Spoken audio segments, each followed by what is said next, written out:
All right, man. Listen.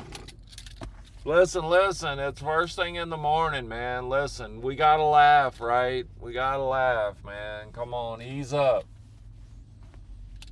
Ease up, man. Don't be a titty baby. All right, I'll be right back, man. Y'all be good. Watch my shit.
had these homemade,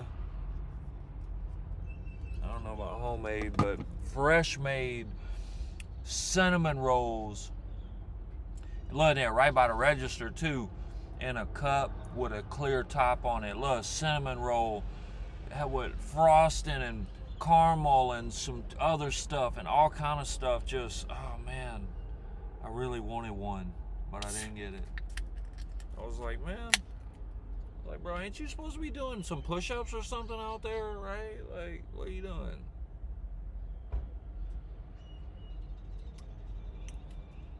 So these were 2 for $5. So of course I had to get 2, you know? I had to get 2, man. I had to get 2. Let's see.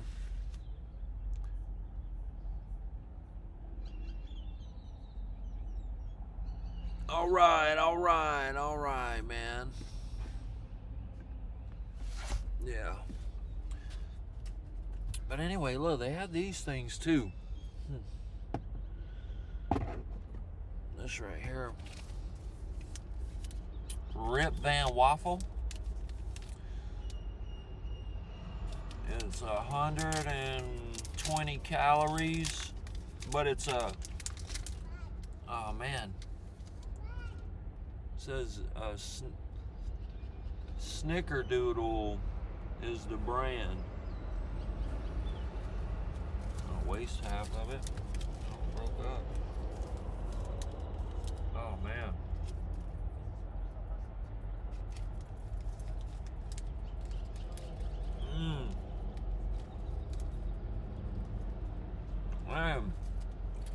Man, I'm not bad.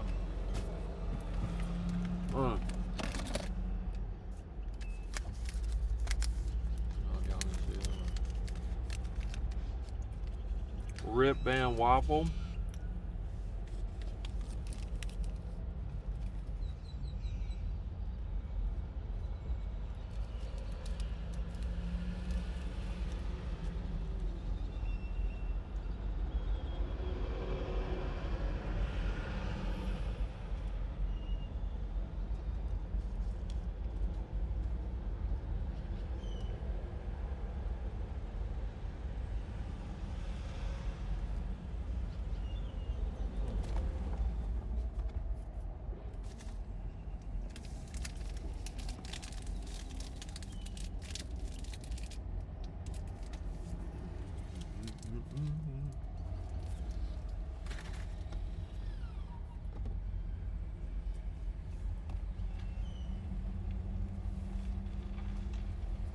Yeah.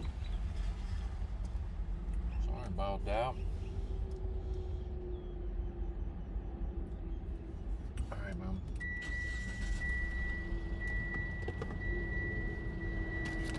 And this is just whatever, a little for later, a little something.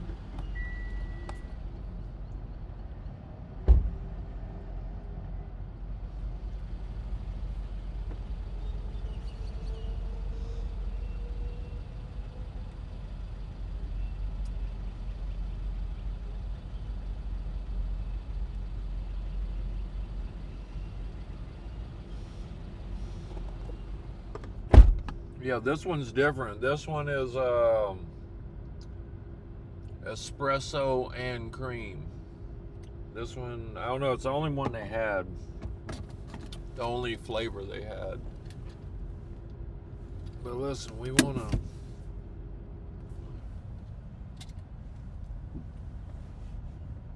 man, I'm so pumped right now, man. I got rested. I didn't realize like how much I needed that rest.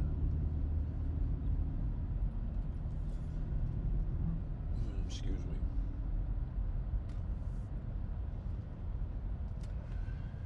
Yeah, where's a little spot at? There we go. Oh yeah, there. Yeah, there ain't really nothing over here. All right.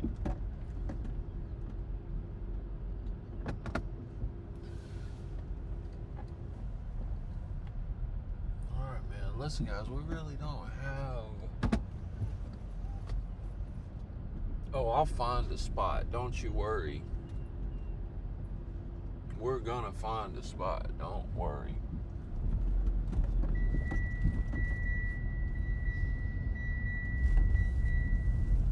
Care if I gotta do it right over here in the street, bro. Oh, they got this. Oh, they got a look right here. Boom. There we go.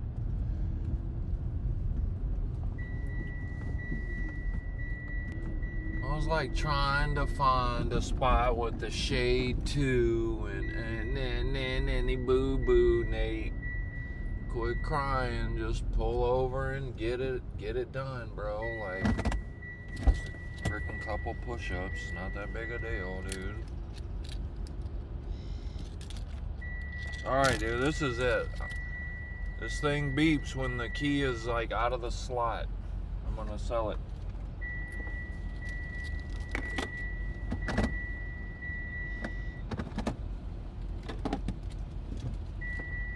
Dude.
Who went on to a popular streamer's stream, Aiden Ross, and he preaches the gospel and talks about God and his faith and his current walk as a Christian to Aiden Ross. Okay, and I want to show you guys this because I think it's a great clip for both new Christians and seasoned Christians. Okay, and we're going to talk about that, but I thought this was pretty dope and I want y'all to check this out. Okay, let's hop into this video, watch it and react to it. Before we do me a quick favor. Hit that like button for the algorithm so that this video can reach more people like yourself. I truly appreciate you guys. Let's hop in. What I'm trying to make is I question God a lot because I'm like, what's real, what's not? There's many religions. There's Judaism, there's Buddhism, there's Christianity, there's Catholicism, there's Islam. And I'm the whole time freaking out like, why did this happen? God, if you're so real, why did this happen? Why did you take my sister? Why did you do this to me at this time? You know, and it's kind of like, it's almost refreshing knowing that you kind of went in your dark time and you got a life of more passion towards God and stuff like that. Because I'm still in the path to try to find the best relationship I possibly can with God. Yeah, no, and just say this. I feel like God, like I spoke about the book of Job. God said, why would you, Job said, why would you take all my children? Why would you, my livelihood? Why would you do that? And God says, who are you to question me? Yeah. Like, why would you question him about your sister when he says, you don't know what I have planned for you? And not only that, your sister, you don't know, like, you never know God's plan. If he saved her from something and decided to take her with him, you know what I mean? Yeah. God told Job, he said, were you with me when I created the world?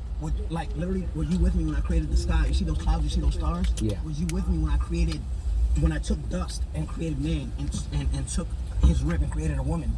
And God just blew breath into your life. Like, you're literally just a breath. Yeah. If you stop breathing, what happens? You're dead.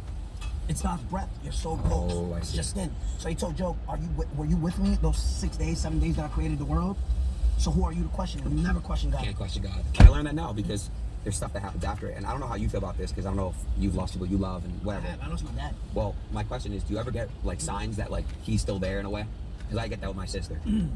Me, I don't have those signs of he's still there. I have signs that I had a great human being who loved me. Because he wasn't my real dad. Yeah. But I always thought he was my real dad. Yeah. So I never had that, like, that thought will never leave me, that I had someone who wasn't my dad that loved me. Like, yo, you ever see the news? Let me tell you this real quick, and I'm sorry if I sound like I'm preaching. You ever see the news where a 4-year-old dies, get hit by a semi-truck? Yeah. You ever see news where a 3-year-old is playing with the window and just falls out? Guys, randomly. In a random city, in a random world. Story when 2 brothers are playing 7 years old and one grabs a handgun that the And shoots stuff. Yeah, one? yeah. And you ask, but if God, if you're real, why are these things happening? Yeah. Right? Yeah. Right? Yeah. If you believe in God, if you believe in there's a good, there's a bad That too. as well, yeah. If you believe there's a God, then there's There a has to be devil, a bad- right? yeah, it There's has a to be. devil. Has to be. Because if you believe in God, you can't say the devil doesn't exist. That's facts. You see when I started choking just, Yeah. I swear to God, I feel like that's the devil trying to tell me to shut the f up. But like I said, the devil works hard, but God works harder. Yeah. And it's true, bro. Like, you can't believe in God and Man, say I the don't devil like doesn't work. being So when those greasy, kids die man. and I you don't. say, God, I why don't. did the 7-year-old that never sinned or is pure? Well, I mean, that's what I'm saying. Like, I don't mind, like, if you ever lost someone you love, like a family member. If I'm out getting a sweat or like it's hot and being greasy like that, but I don't like being greasy I know I'm not the only person who's like in my I lost a sibling, regular that's really hard. daily Best friend, life, grown up, like in the forever, car whatever. driving, Did I you know? met her. Mm-mm. No? Nah, Never seen your sister? nah, she was super private off the internet. Like, someone that goes through death, I'm sure everyone's like, why? Everyone. Is there ever a moment in life where God will show you why? Why they took that person from you? Of course, and especially that you're speaking about it. Like, you're not praying right now. Yeah. You more likely better pray on it, but I'm pretty sure you just speaking about it and God hearing you saying it while we're talking about him, Yeah. it's just gonna come to you. Yeah. And you don't know when. You know what I mean? It's just gonna come to you. Just you speaking on it. Because in the Bible it does say, in the old covenant, it says, look and you shall find. Pray and I will answer. It says that. So you know what I mean? And like I said, a lot of people gonna find in my, like, yo bro, I just took 3 shots before coming here. I literally went to a strip club. I literally do a lot of sinful stuff. We all sin. And I'm a sinner. Yeah. You know what I mean? I'm not perfect. You try to be perfect. Walk on God. God is the only person who is holy. You know, when Moses reached Mount Sinai, I remember, I don't know if I'm saying it right. He said, take off your sandals, like walk barefoot, because where you're walking is holy. You can't be perfect. That's why God sent his only son so we can even make it into heaven, because to follow the covenant of the 10 Commandments is impossible. Yeah. You can't. But you know what I You can hate try not worse to than sin being and just get on greasy? YouTube. Right now, it's Instagram. It's being everything burnt. Up and you lust. That's You know it. what I mean? Being like burned that. up, dude. Jesus Christ. Dude, it's I mean, so I know miserable. When you're Muslim, but Jesus Christ was Like, only the that's why he light-skinned the Son, the Father, and the Holy Spirit. It's him. Only He said you light-skinned can't, folks be know in what heaven I'm without talking doing about, man. Through his Son. You know what I mean? I Yeah. understand, yeah. So again, like I said, God will give you that answer. And for people waiting for me to sin and just be like, oh look, you sinned. Look, you're a Christian. You sinned. I'm a sinner. That's why God sent his only Son for not just me, but for everyone Yeah. to get into heaven. You know what I mean? It's to believe and follow him. All right. Yeah. Amen. Amen. So he does have a point in that everyone has sinned and fallen short of the glory of God, right? We all I'm all one that have believes that fell you're short. not ever gonna never sin again. None of us Right? There's deserve people it. that believe once you get saved, you just never sin again, right? And, But he and loves I believe that us, the Holy Spirit yeah. can give you the power to do that, but we still live in this flesh and we do not follow the Spirit of God every second of our lives. It's the truth. If you can say that's not true, then I would like to spend 24 hours with you, because I guarantee you're probably going to sin in that 24 hours, some way, shape, or fashion. Okay? And then even if you don't sin physically, mentally, you could sin, right? And so he's true in saying that. But at the same time, that does not give us the opportunity to just live life however we want. We can't do that. We're actually called to be slaves of Christ. And that's what the Bible tells us, right? And so we have to make a decision that we want to follow Christ over our own desires. We want to follow the desires of the Holy Spirit over our own desires. And like I said, it doesn't work like that every second of the day. But that has to be your intent.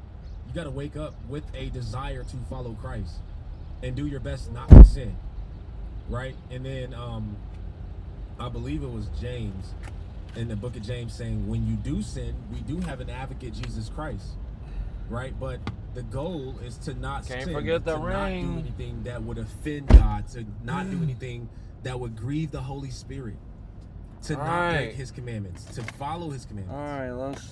That's our goal. Let's blow and this so joint. we can't just live life how we want and say, I believe in Christ and I'm a sinner, so therefore I'm just going to live life believing in Christ, but not having a transformation. That actually goes against what Scripture says. So I respect what he's saying. I respect him speaking about this to a Muslim and a Jewish person, but it goes deeper than just believing in Christ and understanding what he did for you. There has to be an action in you. There has to be a change and a desire to follow him, truly follow him in you and every one of us. Okay, so I want to show you guys Ephesians 4, and this is for those that are new to the faith and wondering, like, how do you process being a Christian? Like, what does your everyday walk need to look like? You know what I'm saying? Like, how does God treat you when you sin? It shows us like how we were supposed to live from how we were before we knew who Christ was and before we decided to give our lives to him because of what he did for us. Okay, and before I say that, I also want to say that for seasoned Christians, people that have been in the faith for a while, how are we supposed to look at someone like them, all right, so like we're Tekashi back 69, on right? And Tekashi 69, I wouldn't consider him. Listen, I didn't forget about in the church. I don't know if he sunflower goes to church. seed guy. I think right now he has faith in Christ or believes in Christ in some way, shape, or fashion. All right, we're but going south. It doesn't appear that he is inside of a body. Yeah, we're going as far as south. like going to like a local gathering, or which is important. Okay, for people, there's people that don't believe it's important. The Bible says, "Do not forsake the gathering." It doesn't have to be a specific church, but a gathering of Christians, like-minded believers that are holding each other accountable, living with each other, praying for living together, praying with each other, praying for each other, like an actual gathering, like a church should be. But it appears to me like that he has faith in Christ, but he hasn't really allowed the transformation to take place. He hasn't allowed the Holy Spirit to work on him. Like he said, he's indulging in a lot of things, and we all sin. But you should be able to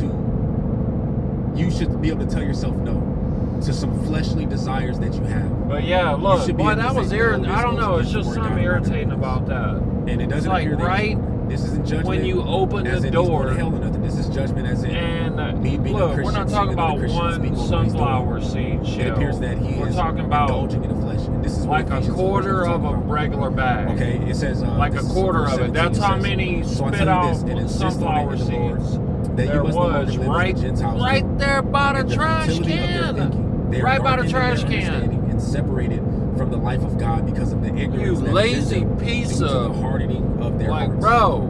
Having lost all sensitivity, they have given themselves over to sensuality so as to indulge in every kind of impurity. And they are full of greed. That guy, so indulging in all it was a guy.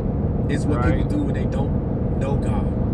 And Paul is telling us Christians should not be like that. There should be a change in us. Listen, let me stop, because then I'll be getting called names on here. And every time I say that, I gotta go back and say that he's lazy. Perfect. For one, you will mess up. He's a narcissist. And you continue to follow Christ. For two, you don't get used to and it's weird. Like, how can you be lazy and a narcissist? But believe me, they're out there. It says that, however, is not the way of life you learn. Right. When you heard about Christ and you were taught in Him in accordance with the truth that is in Jesus. Something about that, bro. Like glittering and like right there, it's right there. To put off I've littered too. Corrupted by its deceitful desires. Look at this. To be made new in the attitude of your minds, and to put on the new self, created to be like God in true righteousness. Got him a nice so blue vet. Made what a blonde in the passenger seat, created to be like God in true righteousness about 90. Therefore each of you must put off falsehood and speak truthfully to your neighbor, for we are all members of one body. And your anger, like he's having a good day. Do not let the sun go down while you are still angry. Do not give the devil what you would think, right? Right. Anyone who has been stealing must no longer steal, but must work, doing something useful with their own hands, that they may have something to share with those in need. Do not let any unwholesome talk come out of your mouths, but only what is helpful for building others up according to their yeah, needs. we already done. I'll let y'all. I'll probably, in case somebody That it was may listening benefit to it, those I'll who let you listen. finish listening to it. And do not grieve the Holy Spirit of God, with whom you were sealed for the day of redemption. Get rid of all bitterness, rage, anger, brawling, and slander, along with every form of malice. Be kind and compassionate to one another, forgiving each other just as Christ, God, forgave you. Okay, so Ephesians 4 tells us how we ought to live as Christians. And then we can look at ourselves, and then we can also examine others in the faith and say, hey, are we all lining up to what Scripture says? If not, then we need to fix that. If not, then we need to make a change, or then we need to understand or take a thought and say, do I really believe in what I think I believe, or am I just saying it? Because there's a difference. The demons believe in God and Jesus, and they tremble at the name of Christ. They tremble, right? They believe, they know that Jesus is God. When Jesus rebuked the demon out of that man, the demons, they said, did you come before your time to judge us? Like, they knew who God was. They knew who Jesus was. Jesus ordered them to come out. He ordered them to keep silent. Like, but they don't believe in him. They don't believe, they don't follow him as in like, I want to be like you. I want to follow you. I love you. And I see what you've done for me, right? It's a difference. And so if we believe in Christ, there has to be a change in us. We have to make a decision. Okay, God's not going to just force you to do right. We actually have to make a decision to do it. And the Holy Spirit helps us make those decisions.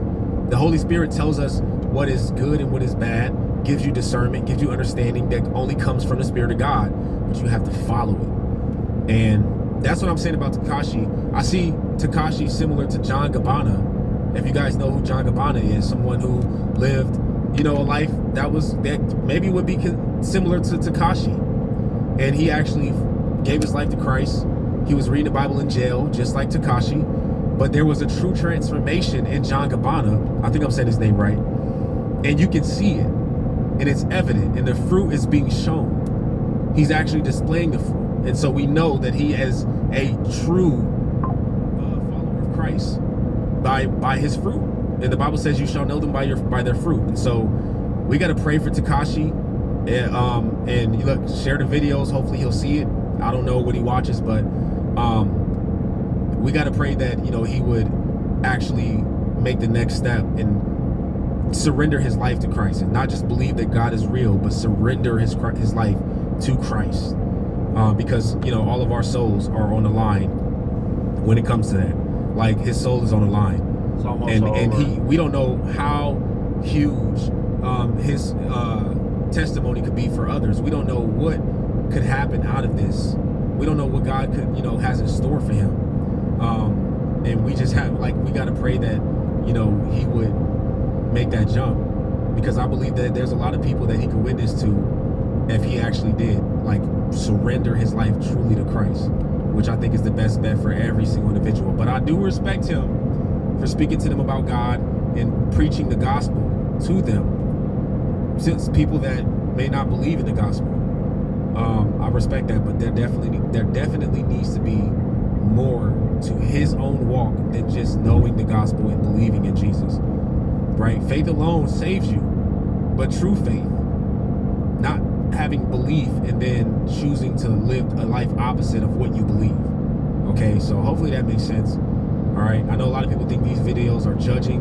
I'm not judging him to hell. I'm just judging him by what he said and his walking with Christ, and that there needs to be a little more than just believing and not actually living it out. Okay, so look, let me know how y'all feel about this video in the comment section. Okay, if you're new to the channel and you like what you see, I encourage you to hit that subscribe button and hit the post notification bell so you do not miss another video. My name's Aaron Page. I'll catch y'all in the next video. Until next time.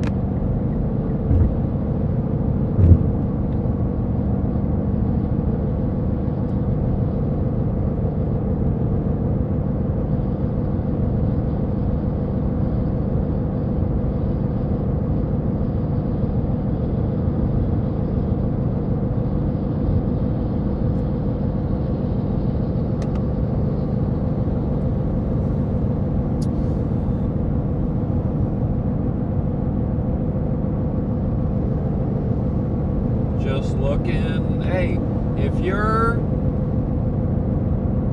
in California, right? If you're around Bakersfield, look up.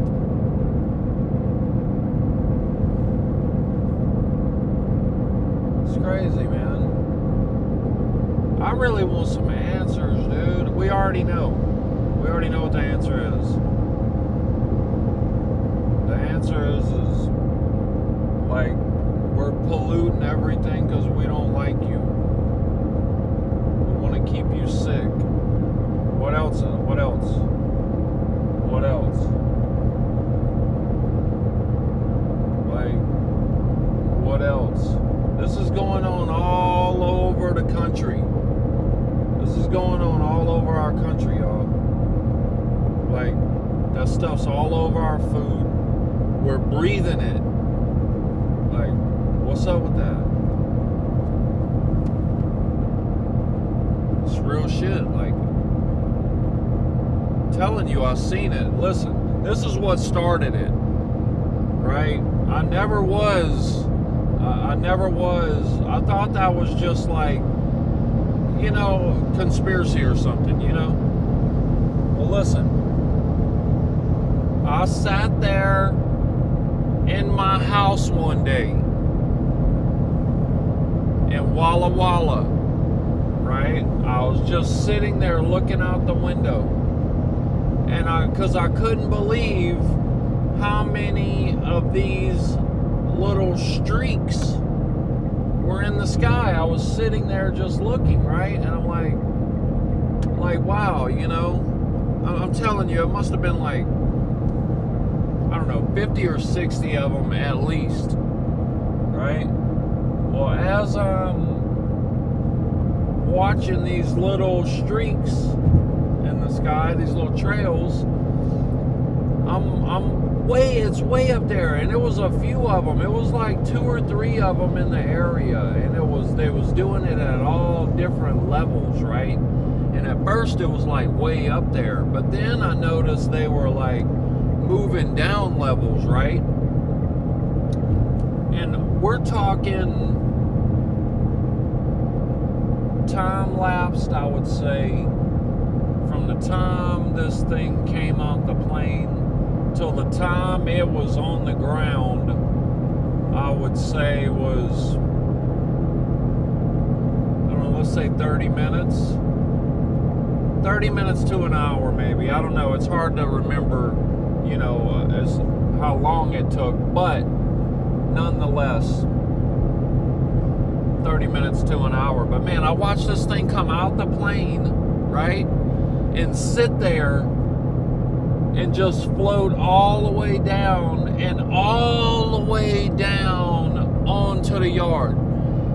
And look, clouds don't do that. I'm talking like a whole tube, expanded, still complete, just the whole thing just floating and laid all the way down. I was like, wow. And I'm talking like, it was like a, man, it was not a cloud. It was heavier. It was heavier than that, right? But I couldn't believe it. I couldn't believe it. I was like, man, what? I was like, bro, this, what, you know? And then, of course, after I said something, you know, the homies next door, like, I was already talking to my neighbor, you know, before it actually landed. And of course, he's like, oh, yeah, dude, this is real. And he's like, yep, dude, never seen it quite like this before. But, yeah, this is real. Yeah. So that was the first thing that got me started on that, is seeing that with my own eyes. Okay, like, that's the type of person I am, you know what I mean? Like, I don't know, I just, if I see it, like, if I can see it, all right, man, listen, well, look, they'll have you believe that it's like something to help the ozone layer. You know, first off, they won't even tell us. They'll deny it. they'll deny it. They'll say nothing's going on. That's ice particles from jet exhaust or whatever cockamamie ass bullshit reason they give us, right? But that ain't it, man. I'm telling you, it's, I don't know, but I feel like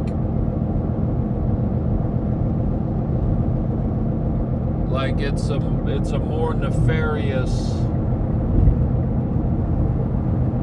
foundation to the stuff way high in the sky, right? Weird how you can say foundation and sky, right? But yeah, that's what got me started on that, man. And now back to this freaking sunflower seed guy. I'm just playing. We'll leave that loser alone, man. He needs some help, though.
Area 1 mile.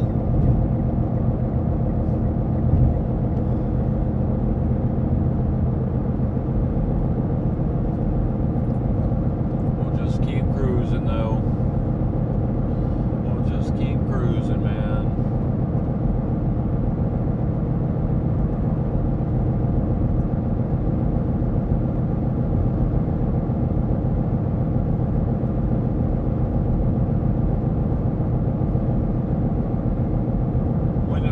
When you gonna get started on that thing you was talking about?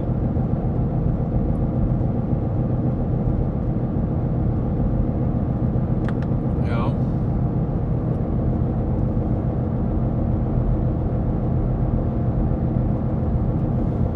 That's the worst, man. When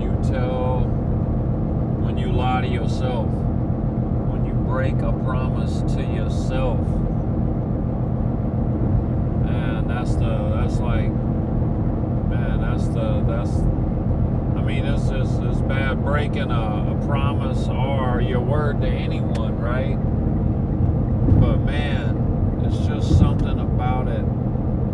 It's like now, you know, when you got your mind right and everything's good in life, and when you do it then, like if you say you're gonna, like you tell yourself you're gonna do something and then you don't do it, like, man, those ones, you don't realize how brutal what that does to the psyche, man, when you telling yourself that, you know.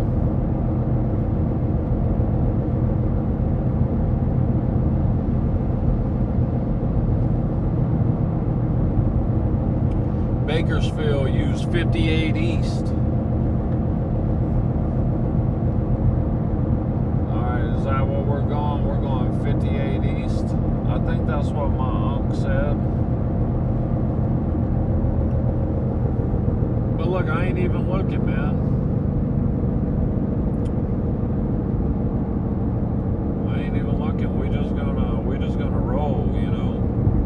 Okay, that's west. We want 58.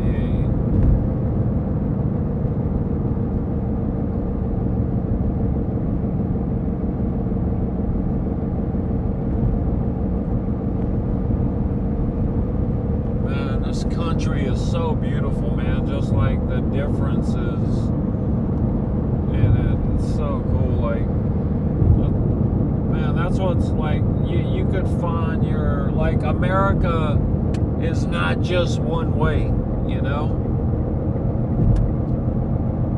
Like, that's one of the beautiful things about this country, man, is you could find your own little nook and cranny, you know, of the area that you like, you know. If you like whatever, you know, desert, beach, mountains, desert mountains, you know, whatever. Like, there's so many different the area. I love it. I love it. I love it. I still, it's so crazy. Like, man, I've seen like a few things just on this road trip where I'm looking at it, where you're just like, whoa, man, how can you look at that?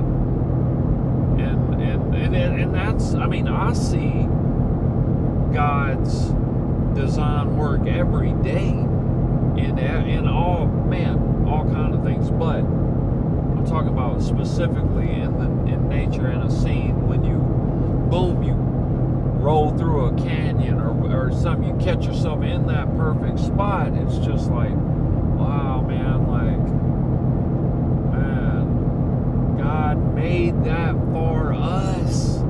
Like, he made that for you to look at it just how you just, he made that just so you could look at, bro. Right? He made that so you could wade in the water, right?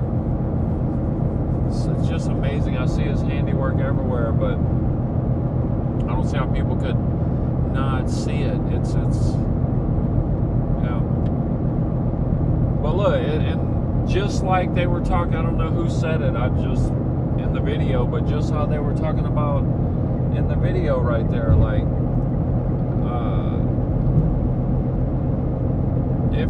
if you don't believe, or if you're not sure, right? If you're not sure if there's a God, okay, you don't know Jesus Christ, you have no clue what I'm talking about, you know.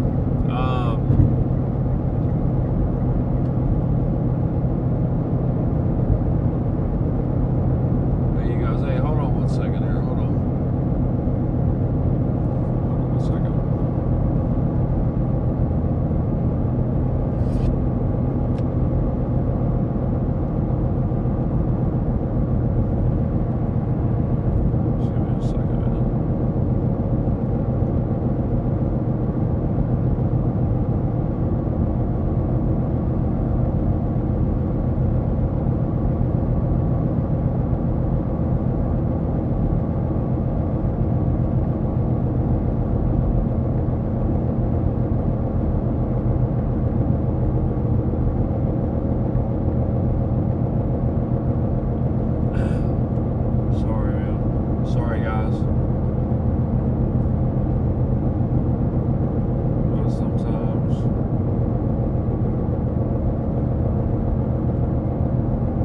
Sometimes when you catch a notion or whatever, do it right then. Don't just think about it, you know.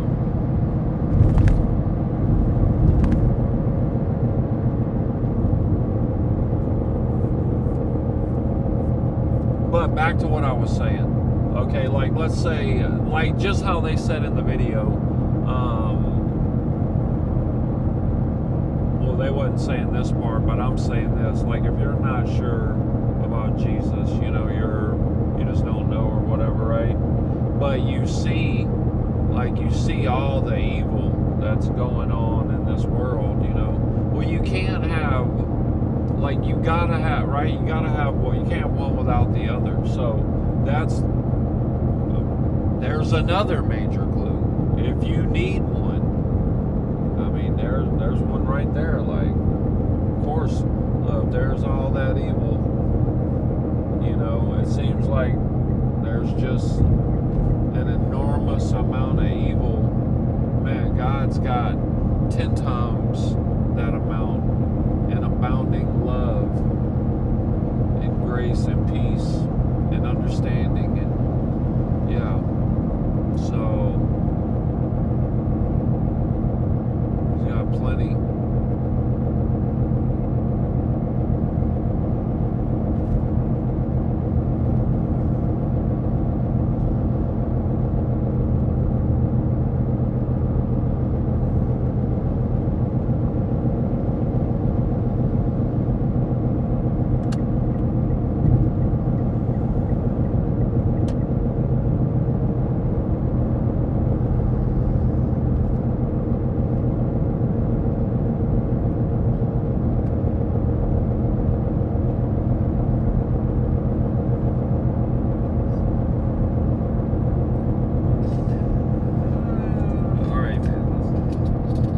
Listen, it's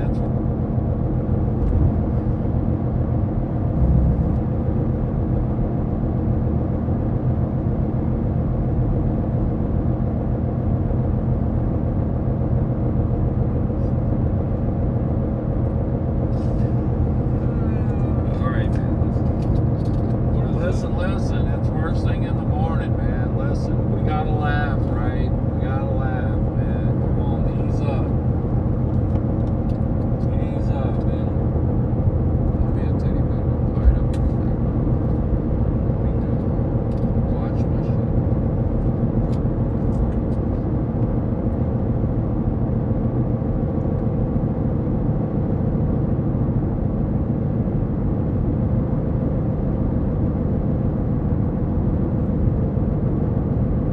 A man who is cold plunging in Seattle. Here we go.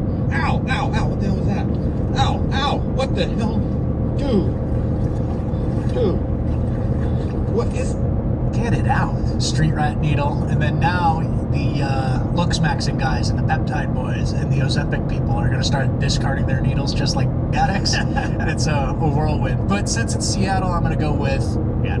It's crazy that the homeless addicts didn't dispose of the free needles the Democrats gave them into the designated boxes. They just shot up the and for some reason just you'd think they'd be more responsible after they got the needles for free, but I guess you can take a addict out of the streets, but you can't take the streets out of an addict, sort of thing. Yeah. And when you're planning, it's like, well, how many needles do we need to give away? A lot. It's like, how many needles do we need to account for the receptacle boxes? 5%. 20%. Yeah, I was going to say, be generous. They'll take them. A man who is cold plunging in Seattle. Here we go. Ow, ow, ow. What the hell was that? alright. Let me get back on point here. Back on cruise control. Listen.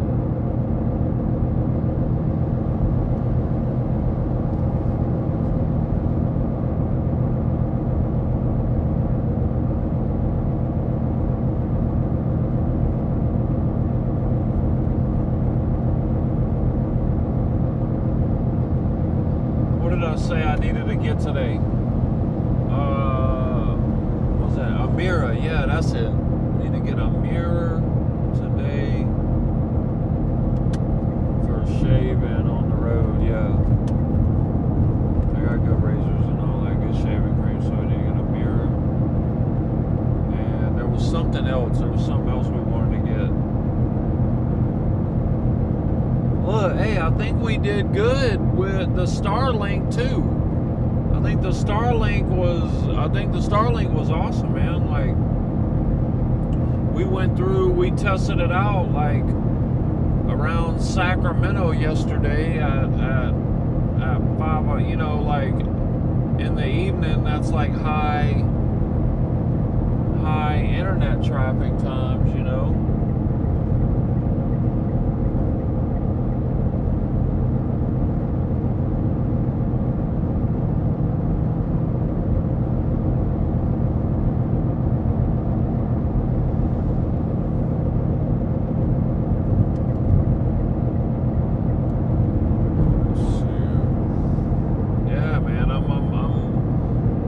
happy so far with the man. Well, I was really worried in the beginning. I kind of bummed about the AI thing, the fluid gimbal. Like, man, I thought I would have that set up right there, and that this thing would like zit, like get up, you know, if I walk around, will follow me no problem, but won't work quite so easy like that. But hey, we got it, so we'll use it for sure. We'll be able to use it for something, like whenever we get down here, when we get to each place, right? Each of my people's places, like I'll get me a little area. I mean, whatever. Some of them, the area might be the car. I don't know, but we'll figure it out together. You know what I'm saying? Like you could come with me. That's the point. Is I'm personally give you the invite. You know what I'm saying? So, but yeah, we'll be able to set that fluid AI gimbal up right there, man, and like. And I got a tall tripod, like whatever, we'll be good. Like this thing should be, we got internet, like, and yeah, should be able to just mount. If I gotta set it, it's line of sight, easy peasy, you know. So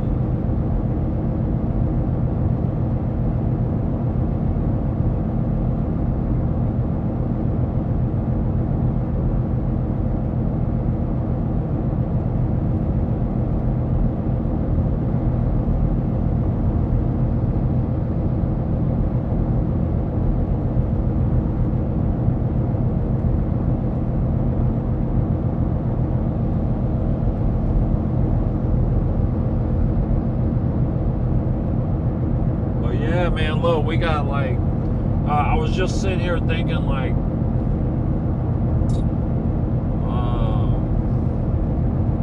on a side-by-side, how I could set everything up on a side-by-side, like how I would set it up basically. I'm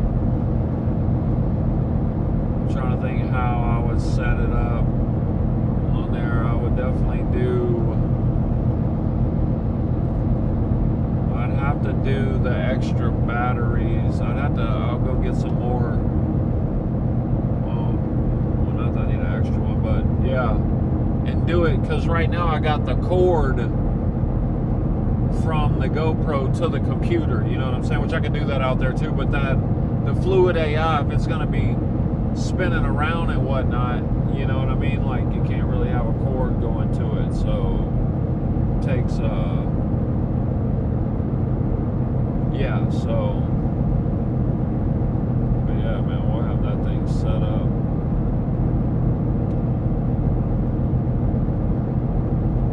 Psh, look at this, zoom. Oh, that's a nice little SUV. The Benz, a little.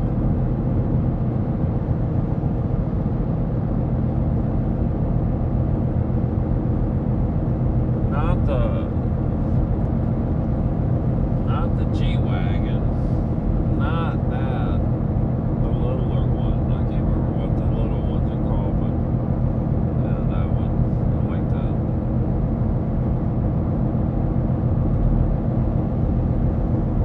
There's a lot of nice cars, man. Literally, look, honestly, every car out there today is nice, every single one.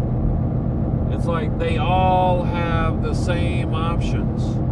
Right? They all have the same options, like, I don't know, tinted windows, right? Does it have tinted windows? Does it have Bluetooth? Does it have AC or heat or heated seats? Right? That's like, that's the main things right there for me, for sure. Anything else is negotiable, but those things right there. Well, down south, you know, in the summertime, obviously, you gotta worry about heated seats. But man, up north, especially if you got leather, man, heated seats are nice, man. It's a nice little touch in the whip.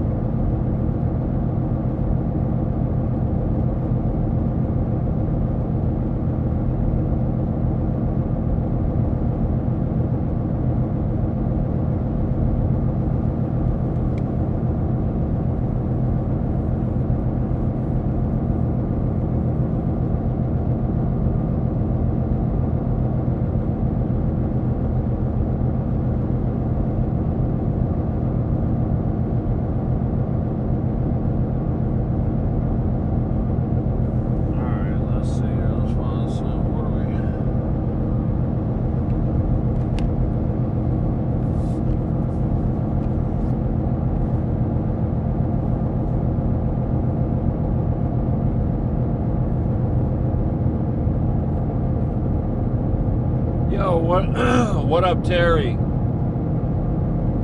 What up, Rory?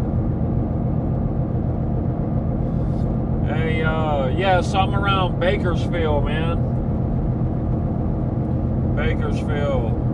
What up, Terry? Hey, Terry, bro, call me whenever you want, bro. You can call me, dude. Just video call me, cause I wanna video. I like video talking. I don't just talk on the phone, you know.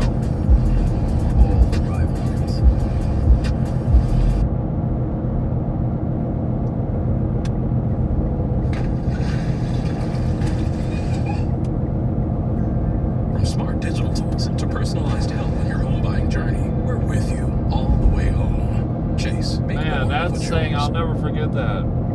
Drink a mug of milk a meal. Drink a mug of milk a meal. A mug of milk a meal a day? No, just a mug of milk a meal. Yeah, a mug of milk a meal. I know you're probably like, what is he talking about? Y'all know what I'm talking about from yesterday. That big old milk truck. On the back, that thing said, drink a mug of milk a meal. Mug of milk a meal. Just sounds weird, and it was wrote all wavy, all one word. Wavy, bro. I'm telling you, bro.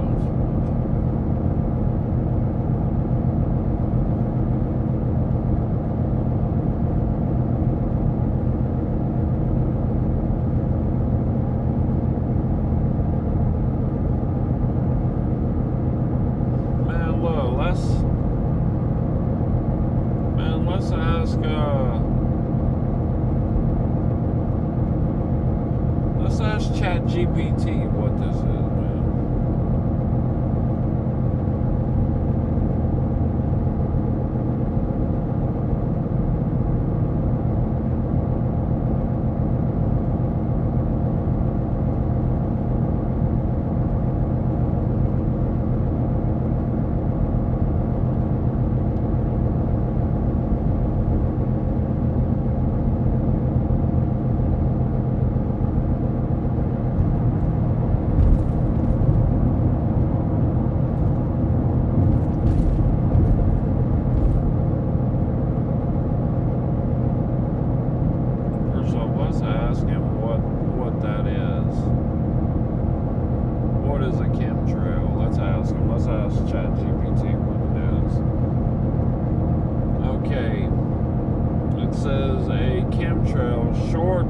Chemical trail is a term used in a conspiracy theory, not a scientifically accepted concept. This is all for entertainment purposes only, guys. All for entertainment purposes only. Hold on.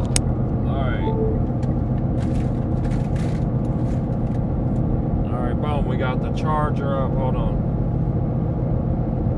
We got cars coming. We got things.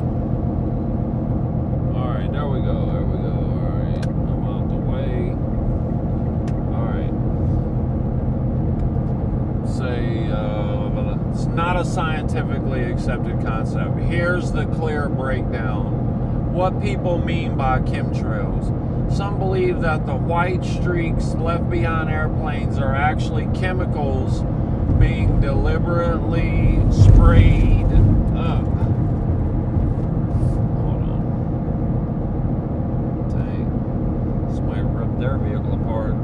Being deliberately sprayed. Hold up. Let me wait. Man, I need to set that thing up so it reads it for us, right? That's what we're doing.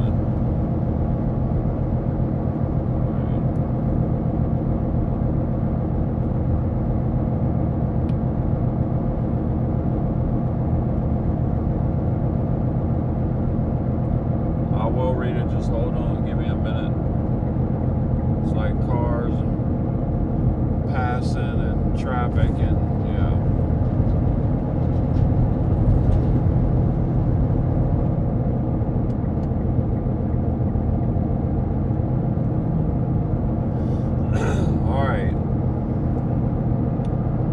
what people mean by chemtrails. Some believe that the white streaks left behind airplanes are actually chemicals being deliberately sprayed for things like weather control, population control, or other secret purposes. What they actually are, scientific explanations.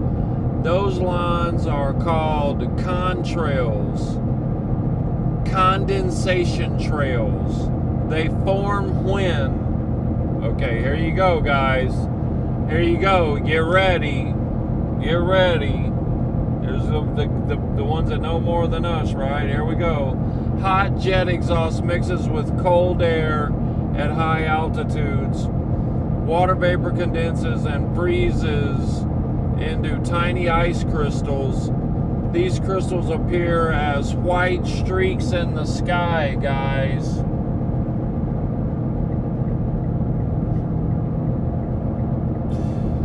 Bro, I seen it, fool. I seen it, fool. I seen it come out. I seen it land on the yard, fool. I seen it.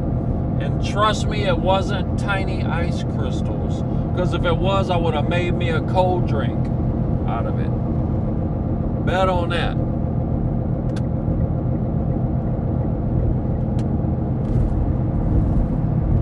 Right? Listen. This right here, this is exactly how they're going to get us, y'all. This is exactly how they're getting us now. Right? Anytime, look, you gotta, man, you better figure out your little system to double check everything. Because you gonna do whatever the hell this phone says. Whatever Siri tells you, that's what you gonna stamp, right? You see this right here. You see this. I just told you. I seen it. Right? I seen it. The only other thing I could do is if I had this thing up there in a jet right now and we was live streaming, I could be like, hey, look out the back of the plane, dog. Check the side mirror. Peep those. Peep the size of those crystals out, baby. Right? But no, I can't. But listen, I'm telling you, I seen it land. Right? It wasn't ice. But this is how they're going to get us. This right here. Yeah, nothing but you gotta believe whatever this thing says. And I'm talking about, for instance, the Bible, right? That's exactly how they're gonna do it. They change it over time. Change it. ChatGPT's gonna tell you what to think and what the answer is. Look, that's what they want. We're not stupid enough yet, right? They've been getting us dumbing us down for a long time, right? But we still not dumb enough yet. So now they don't even want us to do the thinking at all no more. Don't think about nothing, fool. Just ask that little device in your pocket what the answer is to everything. So, man, don't even let your kid, don't be letting your kid, listen, check out what your kids are using at school. Dig into your kids' lives, man. Act like you care, right? Act like you care, man. See what they're messing with at school.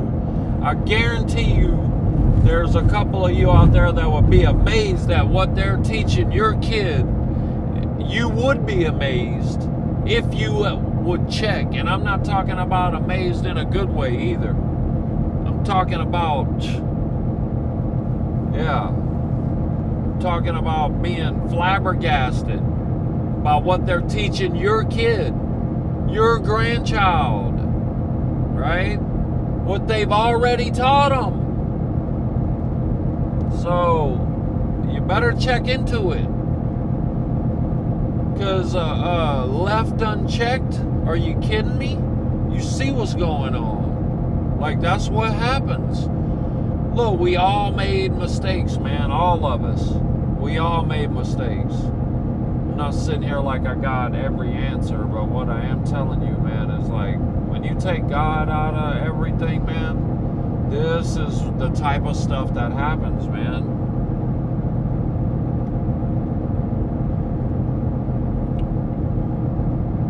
Yeah, man, that book, those principles, that man, that legend, that God, I mean, there's no comparison, right? But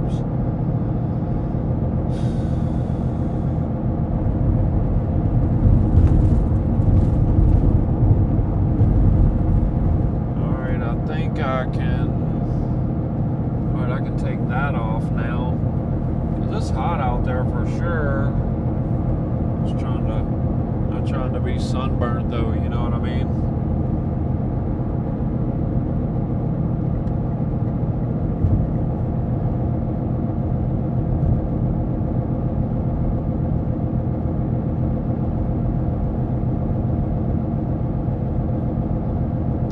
You know, like, and I've said it too, like, it's hard being a kid these days, but it's especially hard when it's in a godless society. Like, that makes it even harder, right? And I don't want to say godless like they all are, you know, but they sure do act like it.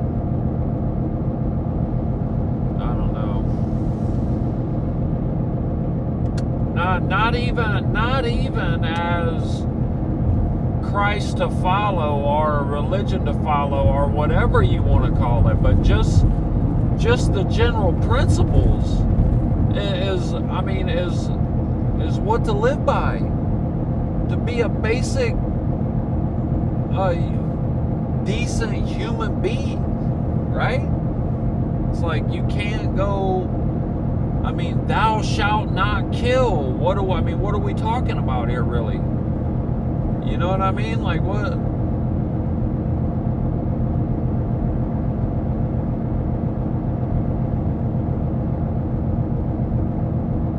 That's crazy, man.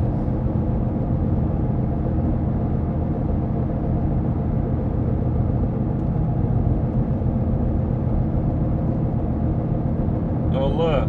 He said, if you want, I can explain why some contrails last longer than others, or why they sometimes look like grids in the sky. They look like grids in the sky because them fools is running a route. What do you mean? I ain't even playing with this anymore, man. I just was out of curiosity. Just out of curiosity, where does GPT sit on this subject? I should have known. I wonder where Grok lies on the subject. Right? But listen, that's how they're gonna do it, guys. That's what I'm telling you. They're gonna do it. They're gonna do it by your phone, Uncle. Right? They're gonna do it by your phone, man.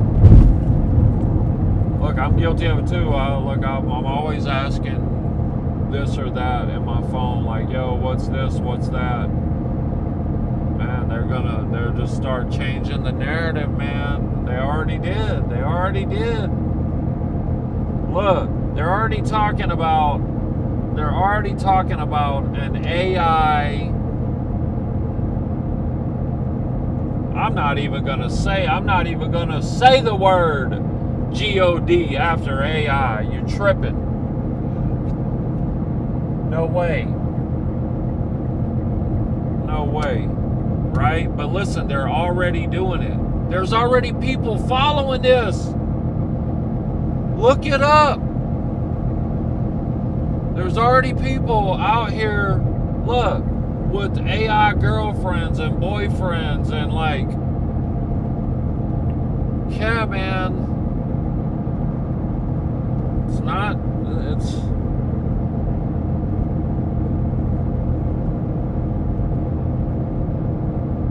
We gotta stay on point. Guys, we gotta stay on point. Hold on here. Trucks and trailers, passenger cars. Yeah, we're going here.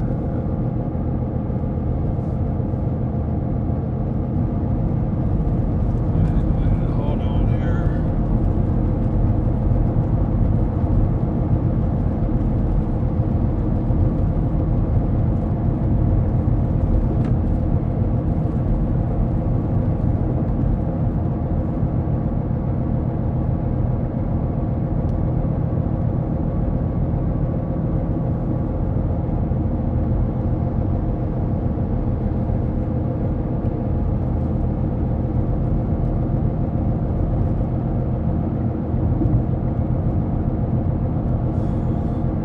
Yeah, I just wanted to make sure that we are going the right way. Yeah, are we going the right way?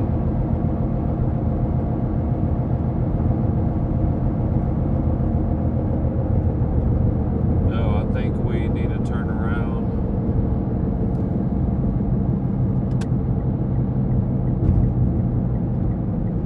Right? Where are we at? Let's see here.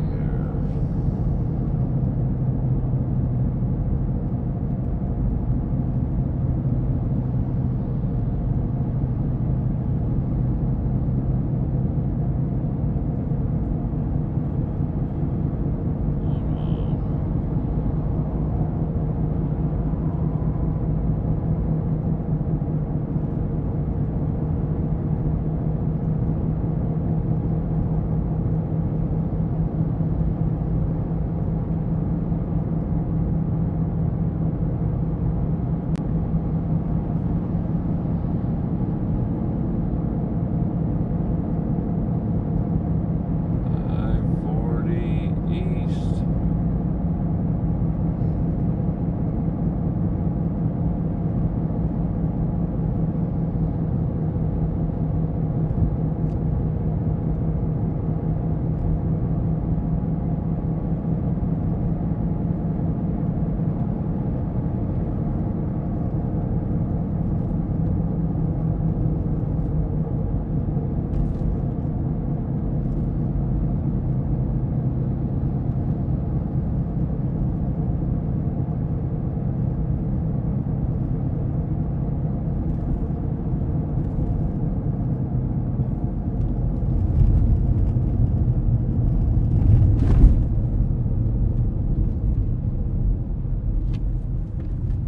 Oh, where are we at here? Where are we at? Where are we at? Alright.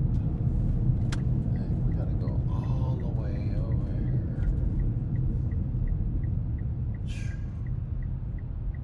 No U-turn. Dang it. Alright. No U-turn. Alright, whatever. No U-turn. Okay, man. Okay. Don't do it. Don't do it, man. Don't do it. Alright, I didn't do it. I just stopped myself from doing it. Alright. Oh, man. This is just a Yui here.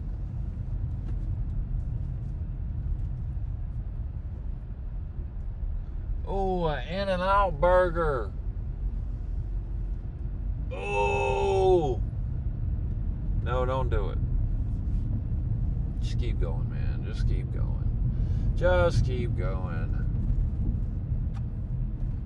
Where are we going anyway?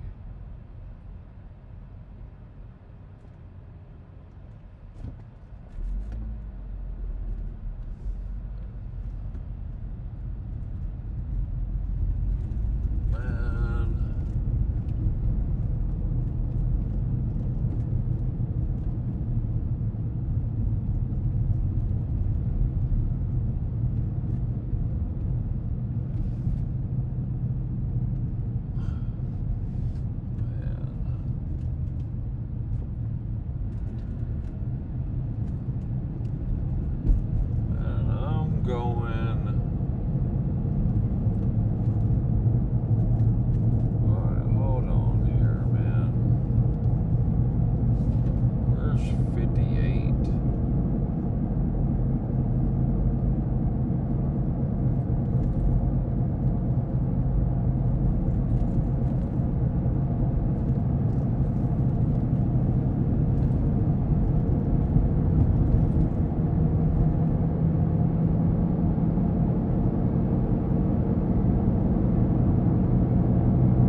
mean, they're not ice crystals, bro. Look, you can. This is crazy how they.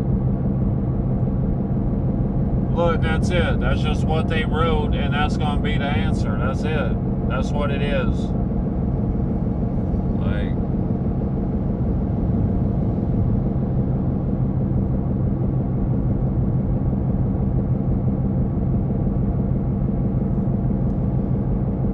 Alright. We're going 138. Oh man, we're about to go through the grapevine, dude.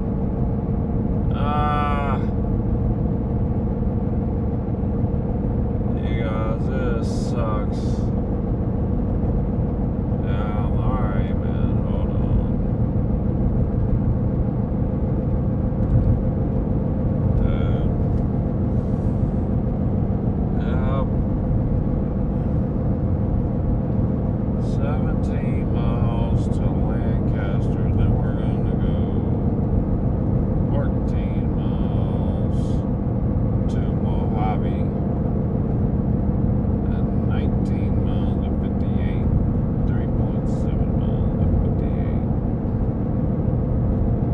66 miles to Ravenna, East Barstow.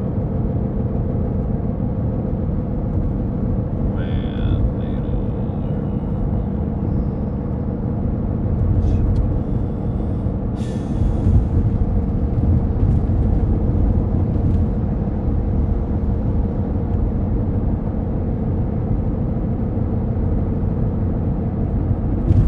it wouldn't be no big deal if I could just stay the same speed, right?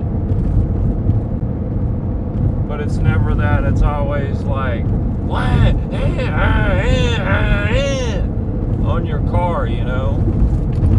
And the road is crap. Like, jeez.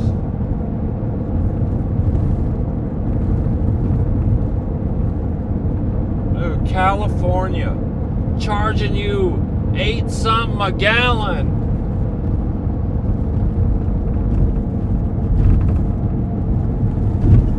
Golly. Alright, man, listen. I'm trying to just cruise through. Shouldn't have to go through the grapevine though. Man, this is that play. I think I told y'all I was man, I had just bought a new caddy, man. I don't know how long I had it. It wasn't long. I didn't have it long, but I drove it down here. And when I got down here, I went and got a set of rims for it, you know, of course. Went and bought a new set of rims for it. And like, I don't know, maybe a week or later or something, whenever I was coming back, driving up the grapevine, leaving out of here, boom, boom, boom. Man, I tore up 2 of them rims. Only one of them I had to change. Right, you know, like put a spare on it right then. But I ended up messing up 2 rims on that deal. Like, man.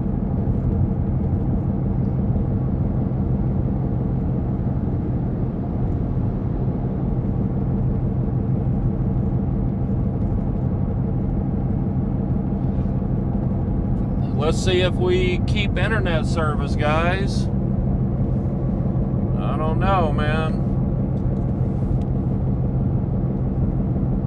I feel like when Elon designed Starlink, I feel like he designed it with the grapevine in mind, you know?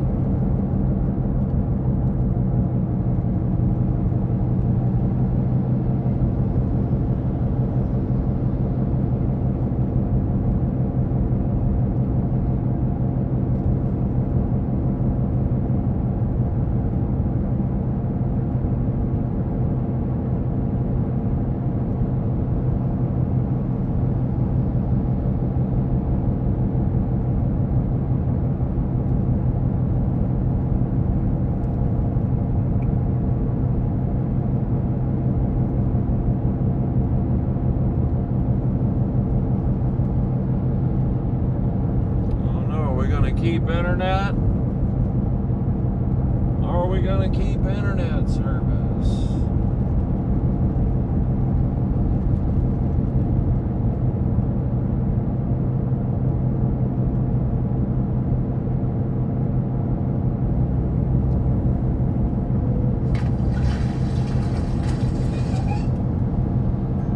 From smart digital tools to personalized help in your home buying journey, we're with you all the way home. Chase, make more.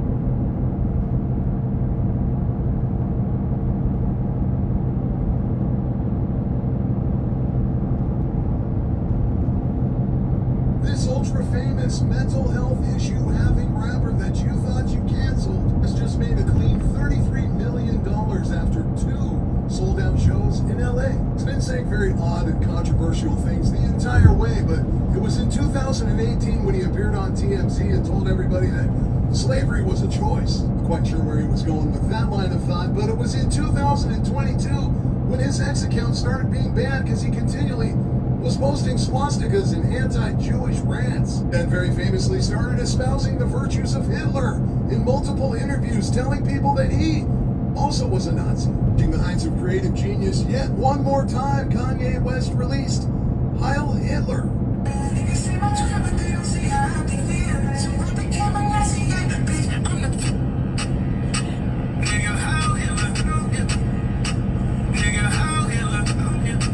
That was real Kanye West doubling down and selling swastika t-shirts on GoDaddy, Shopify, and a number of other clothing available platforms. Here he is roaming around Los Angeles wearing one of his own t-shirts. Now let's not forget, this is a 26-time Grammy award-winning artist who then starts putting imagery just like this on his album. Real simple quote from Kanye: "I love Hitler, now what?" Now here's the deal, I'm sure Hitler himself had mental health issues, but that doesn't excuse him from running around saying foul, weird-ass shit, just like Kanye was doing. The UK banned him entirely and it shut down the whole wireless festival. It's a $100 million event, but after all the sponsors pulled out, they had to shut it down. That came right after he was banned from entering Australia for espousing Nazi virtues. Now for his part, Kanye took out a full-page advertisement in the Wall Street Journal and he said, "I'm not a Nazi or an anti." Sing out the Heil Hitler song and selling the t-shirts. What about all of his handlers? What about his manager? This dude didn't do all of this shit on his own. Other parts of the world don't want to hear anything coming out of this guy's mouth. It turns out over here in America, if you're black and you say you're a Nazi, you're good to make $30 million in LA. Pretty sure if Kanye was white and had done all of the exact same things, yeah, nobody'd pay a penny to go see him. Just remember, if you know somebody that went to this dude's show, you can never look at him the same again. This ultra-famous mental health issue-having rapper that you thought you canceled has just made a clean $33 million after That's crazy. 2 sold out. 33 million for 2 shows? Like, bro, that's man. Kanye's an interesting dude, man, for sure. Yes, man. Like, What's that? I'm indifferent to him though. Like, I don't really think he's a Nazi. I think it's all just like, you know, promo. You know, I don't know. Some people run it up like that. You know, I don't know. I mean, you talk about a dude who, you know, the stuff. I mean, look at the stuff about he said about him and his own cousin. Like, I mean, he says all kind of stuff.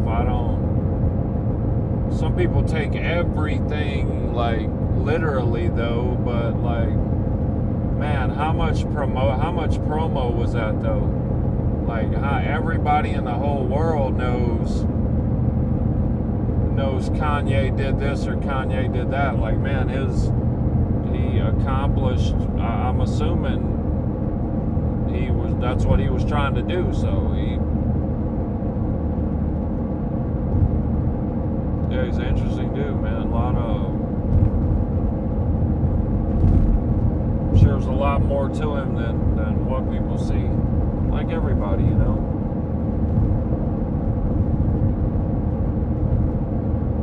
lot more to you than you know, right? There's a lot more to you than you know, much less than I know.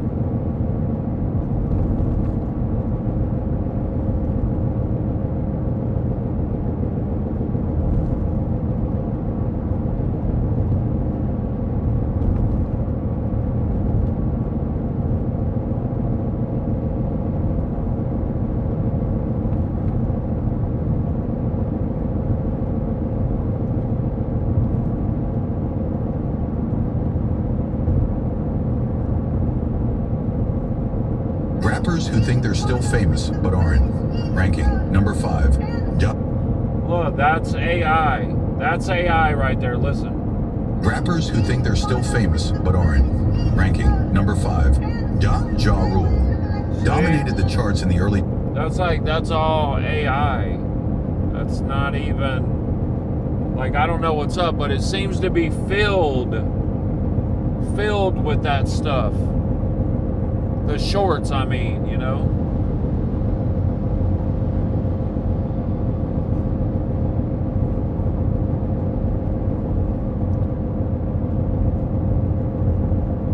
Yep, facts, man, facts. Appreciate it, appreciate it. Yo, hi.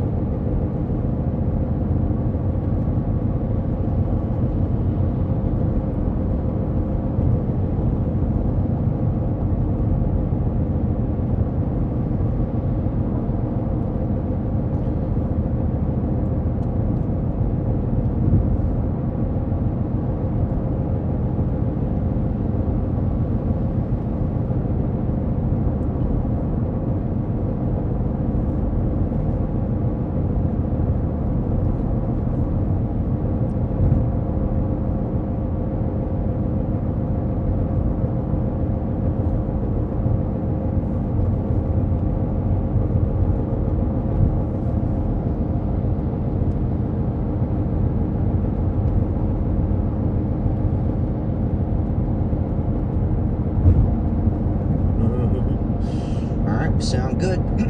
This one's a little intense. The title is You Will Own Nothing and Be Miserable. Jeez, these titles just keep getting better and better and better. This one's the Broke Millionaire. Dude, I'm not lying. I'm like the slowest car. You will own nothing and you will not be happy. In all of California right now, for sure. They're doing it slowly. And let's see, do I still got sound? And so, right now, you're paying monthly for things that your parents owned. Your car, your software, your music, your doorbell. We used to buy things, and now... Yo, dude just said doorbell. Ding. That's deep. I never even thought about it like that. The Ring doorbell. I'm pretty positive it's a subscription.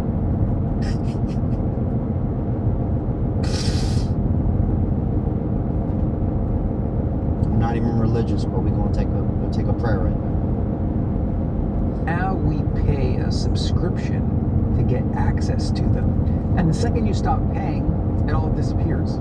And they called it progress.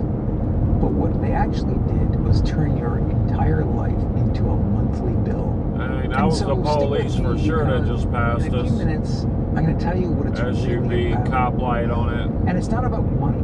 It's more accurately about power and who has it and who doesn't. So I live here in Baja, Mexico, and I own my time. I own my space. I own the things that I use. Actually, a little backstory on this dude. I've watched him before. I am subscribed to this cat. But the Broke Millionaire thing, he was the classic, conquer the world, American dream, money, women, sex, rock and roll. He did it all. He gave it all up for the free life in Mexico. Me amo yak. And apparently just gave it all up. Now he's just living off the land, doing his own thing. We didn't just talk about it, he was about it. Just throwing that out there, a little backstory on the board. Alright, I could be completely wrong, but I'm pretty sure that's man, that's what I want to be, man. I don't subscribe to them. I don't If it ain't, I don't. if it ain't a Lambo, and that allows me on a truck, to do a cool what truck. I want, when I want. And Not that used to be jacked up normal, super but high, now it just seems somehow radical. 20 years ago, you bought a CD. You owned it. You bought a car, and you owned it forever until like you wanted to sell it to someone else. like a You saved Raptor, up, you bought things, or a TRD and no Ram, one or could take those things away. No one just could something with a little, shut them down so you could little get ump access to to it, them. you know. Once you bought it, You know what I'm curious about? I'm about to look this up. When did they start making you? But I was mad at you.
man, I just realized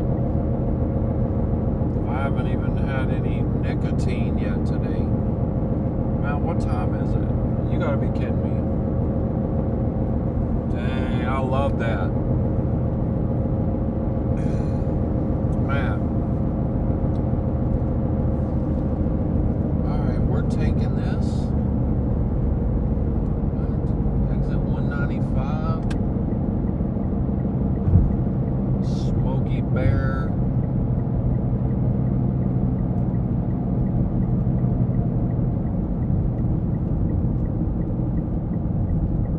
Dude, are you kidding me right now?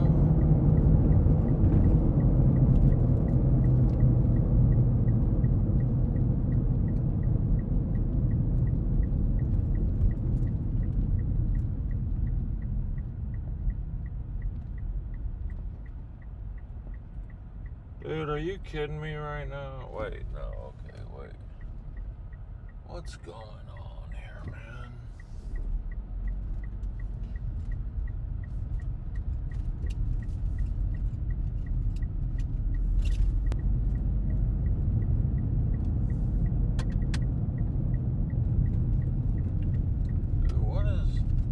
Where did I just go, man?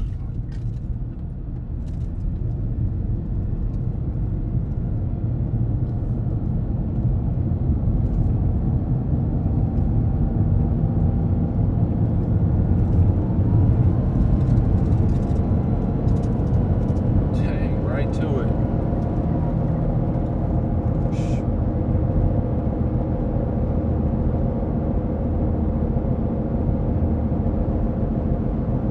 Okay, alright. Yeah. We're good, man. We're good. We're good. We're good.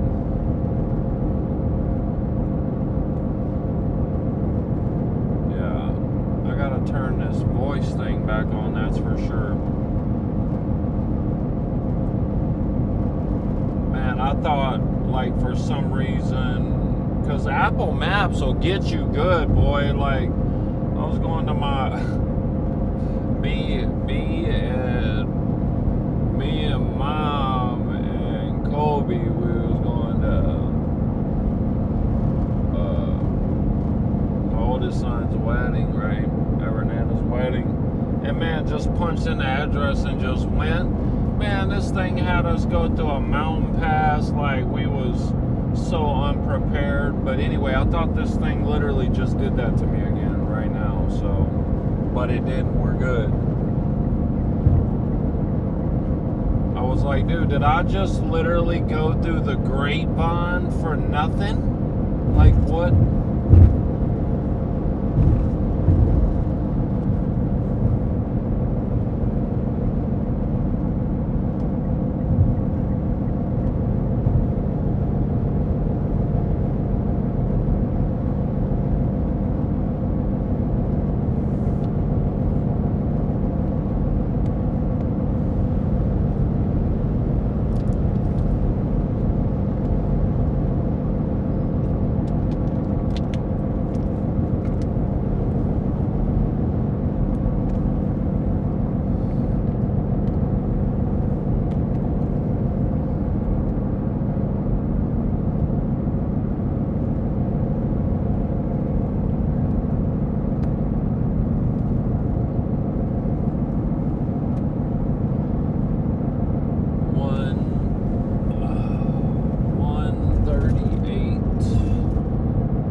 This would be nice with the sun on the back of the car like that. Oh, dude, I could ride like this all day. I could ride like this all day.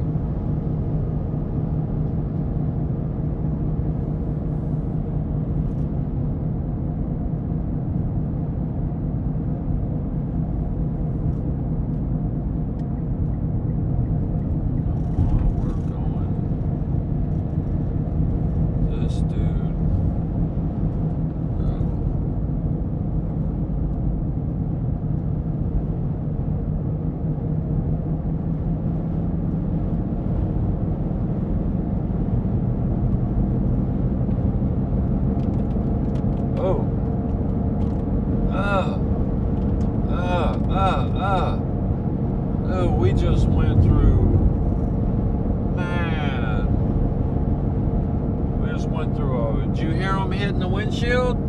Dang, man, I had a clean windshield. It was good to go. Well, we gave them all right. All right, 36 miles.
Right there? Nah. Man, I feel like I missed out.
y'all hear me? Yup, yup. I see the mic is working. Yo, yo.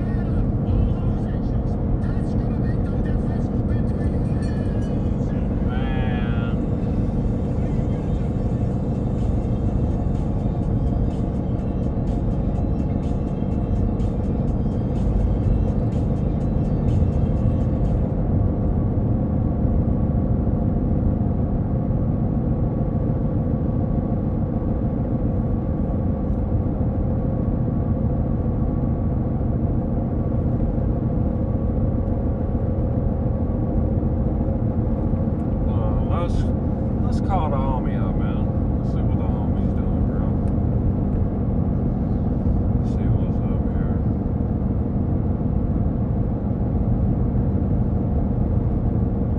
Cause we got, I don't know, doesn't matter where we're at. Who's that? No.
That like when you go in the text app on iPhone and then like you search for somebody, you know, like you're searching for the conversation right in your text log, and then like you find it, it won't let you video call them from right there if you need to video call them. Just thought I'd let you know. It irritates me too, like I don't know how I always end up going right there, but yeah, it's not, you don't have the option.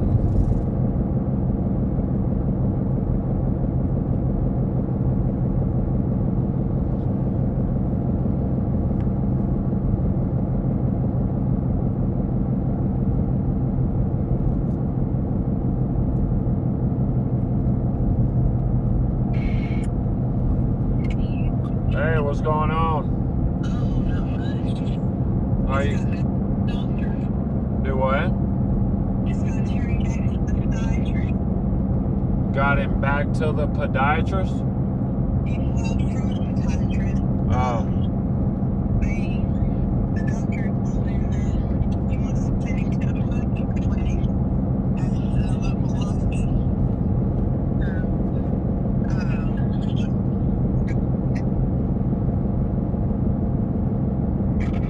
What's up, dude? You not feeling too good today? Yeah. I hear that. Yeah, right on, man. Well,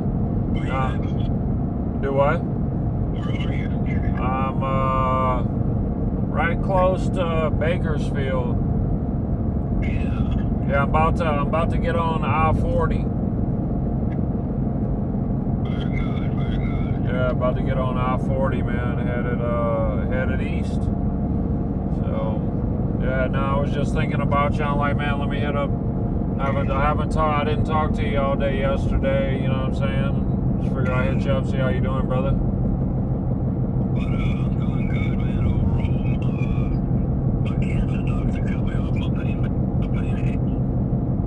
The cancer, that he got that handled for you? No, he cut me off. He cut you off? The cancer doctor. The cancer doctor cut me off again every month. Cut me off. Why? Why did they do that? I mean, like, why? Like, I need to start going to a pain management. Oh.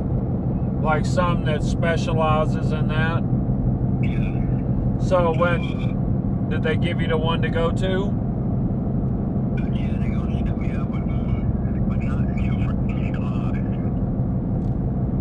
Not until July? Oh, but he's got you handled until then, though, yeah? No. Nothing. What? Wow. Wow, man. Sorry, brother. What are you gonna do?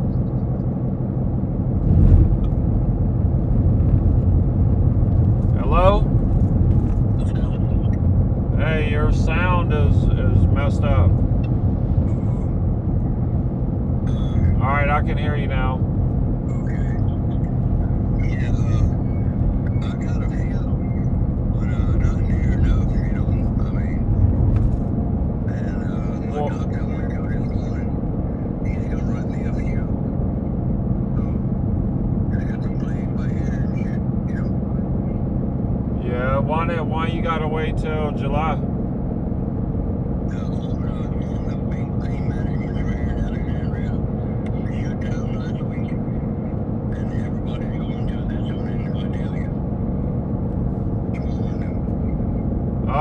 Oh, he's being swarmed with patients.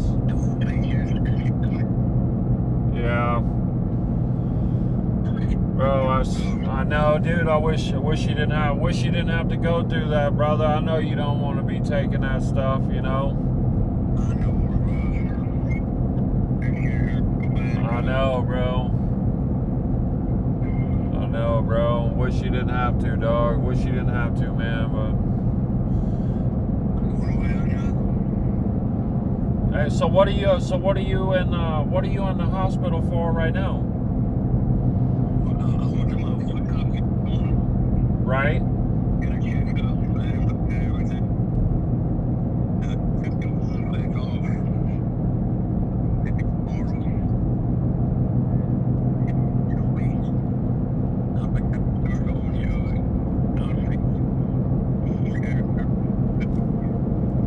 Hey man, your sound's messed up.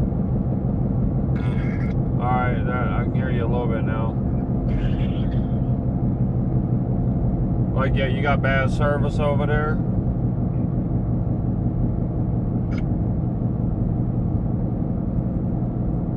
Hello? Alright, I can hear you. Dude, hey, check this out, bro. Yesterday, $8.15 a gallon. That's what I seen in Cali. I didn't have to pay that. But the diesel price, $8.15 a gallon for credit, and it was $8.08 for cash. Right? Yeah, that was for diesel. That's in Cali. I was like, man, that is disgusting.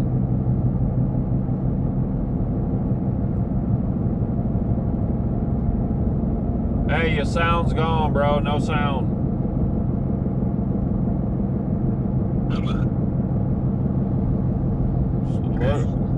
What's wrong with your sound? Ah, weird. All right, man. Well, listen, I'll call you back. Okay. Yeah, get your rest, brother. I'll talk to you soon, man. Okay, take care, brother. Yes, sir. Love you too, brother. Okay, bye-bye. Later.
To think here, I wonder if we reposition this thing. I wonder if I could put it low and like right here. Boom. Put it right there and then put something over it. Oh no, I could get, if I did that, man, I could have the AC blowing right on the camera. Look, I was gonna go get one of those heater ducts, not heater, the clothes dryer vents, you know, the silver, real flimsy. I was like, yeah, I'll get that, and I'll duct tape it right around the AC bin, and then we'll do whatever, right? Oh, we got, you see the Range Rover rolling up. You probably can't see it because of this thing. I should take that headrest off so you guys can see back there. Maybe that would probably help. Maybe. Look, Range Rover coming around. Blondie in a Range Rover.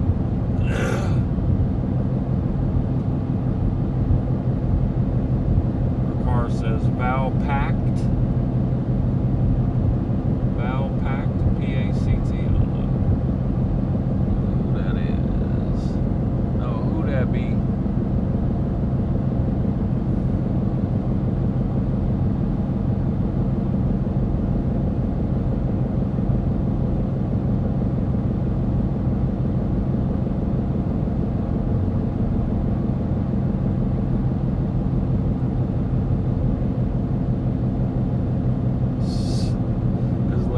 Steadily, she's just trying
we get on I-40, when we hit I-40,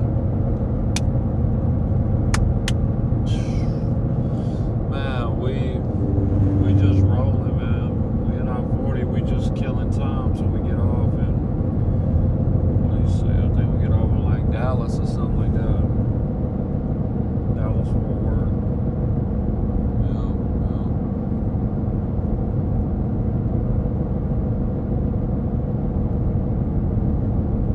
Oh man, don't pull out in front of me. Thank you. Headlights are on, I'm pretty sure, yeah.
Yo, what's up? Hey, what's up? Yeah, good. I'm about, I'm not far from I-40, like maybe an hour and 15 minutes or something like that. Yeah, from I-40.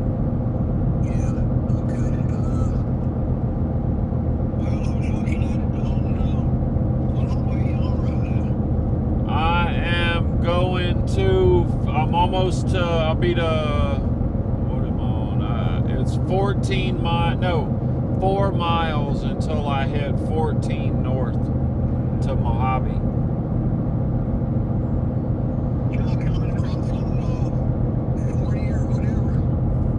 58? No, it was 58. Yeah, I'm almost to 58 here in just a little bit.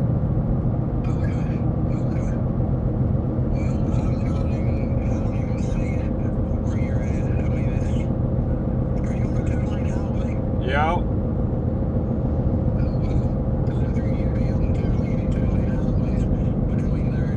Oh man, there's like, yeah, there's a bunch of areas that you gotta go be on 2-lane highway going through the desert.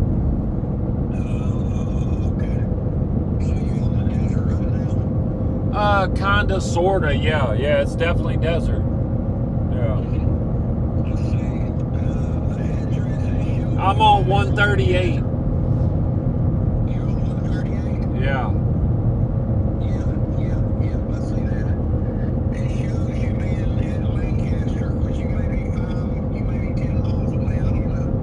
Yeah, something like that.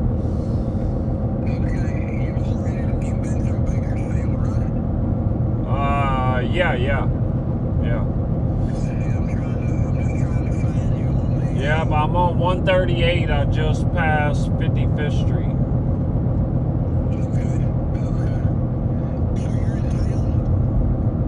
No. Well, I'm just, there ain't no town right here. I don't know. Looks like some buildings up there somewhere. But, I mean, no, I'm going through. It's sparsely.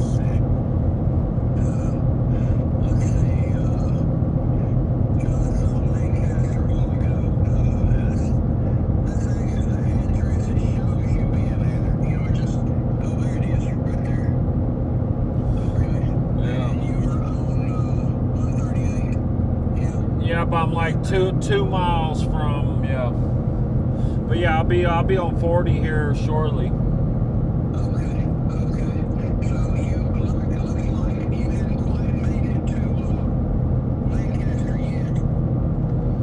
I'm not sure. I just passed 40th Street. It's called the street, but I mean, I don't know. It's out in the middle of the desert. Looks like the desert out here.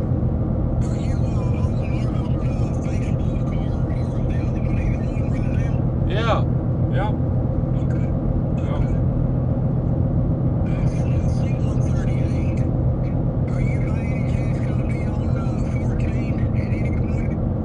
I think that's where I'm about to, yeah, I'm like 1 mile from it. That's what I'm about to get on.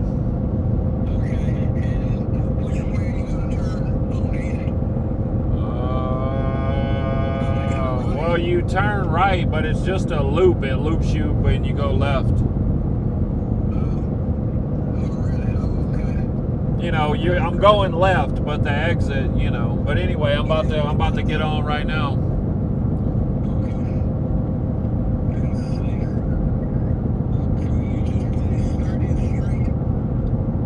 I don't know.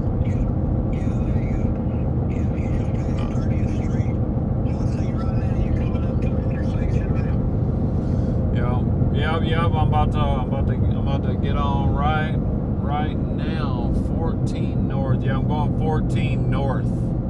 Okay. I see where you're at. And I wonder how far you gotta go on that one before you.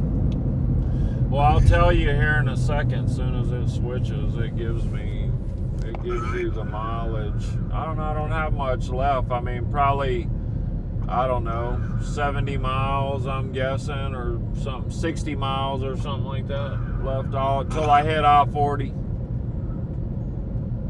Okay, and you say you gotta go up and get on, you say 58? I don't know, hold on. There's like I don't know, Uncle Mike, I'm just going the way the maps say. It says 19 miles, and I'm going on, yeah. Hold on, let's see here, 19 miles.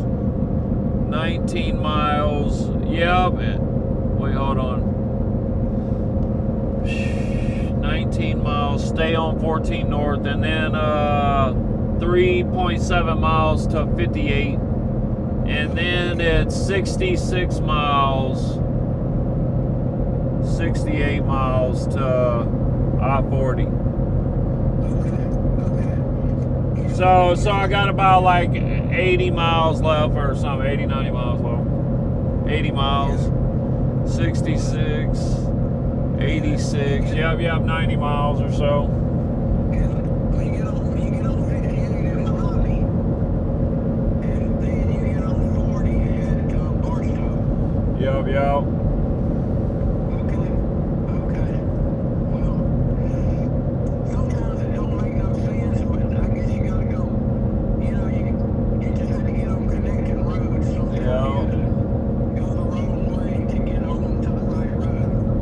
Yeah, it ain't fly by the crow all the time like we want it to be.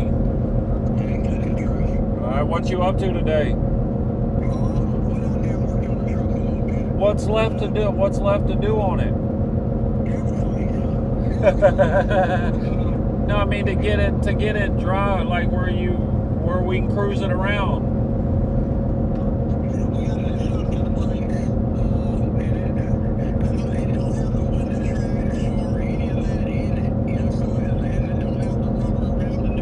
Yeah,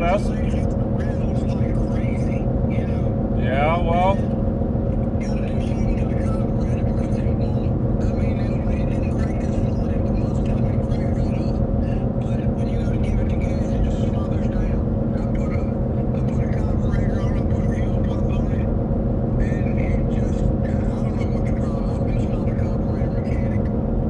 Yeah.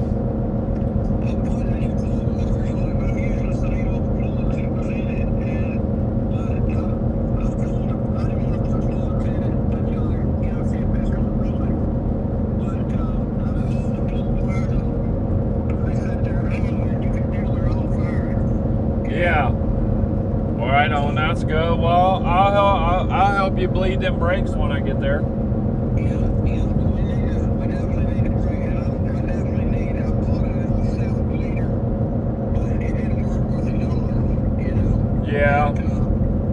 here's your self-bleeder right here, man. I'll help you when I get there. Okay, sounds good. Sounds good. Well, we'll let you rest up.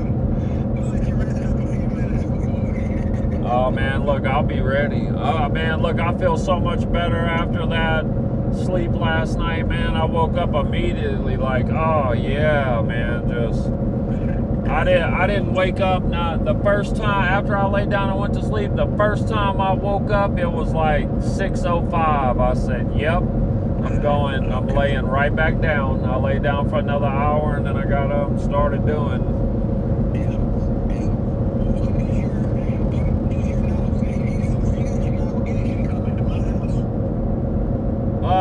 No, I don't have anything set right now, but yeah, I'm headed your way. Yep.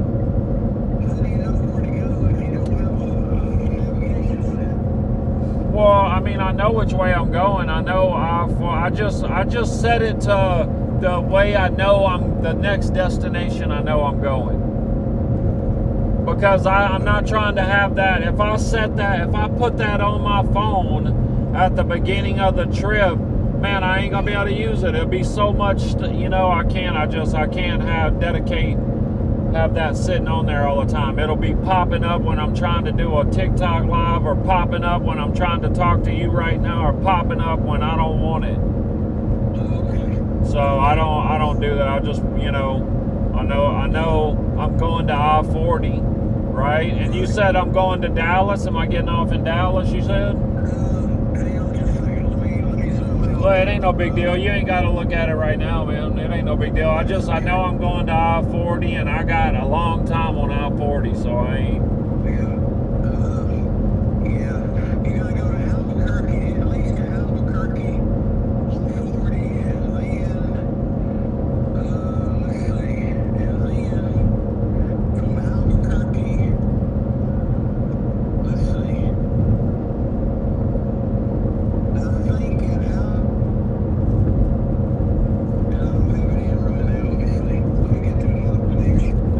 like I said, it ain't no big deal right now. I know it's somewhere way over there, so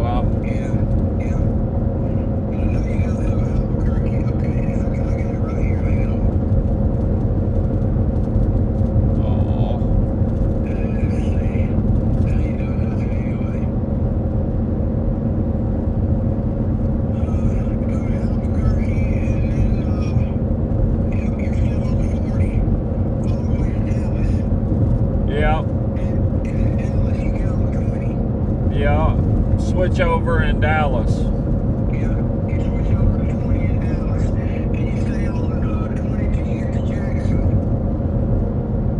and then you get on 49. Okay. Yeah, I think what I'm gonna do is, I think my plan is, like, try to go there real quick just for that day. I'm trying to get to your house late tomorrow night if I can. If not, look, as long as I got enough time so I can have a shower and show up clean, I'll be all right.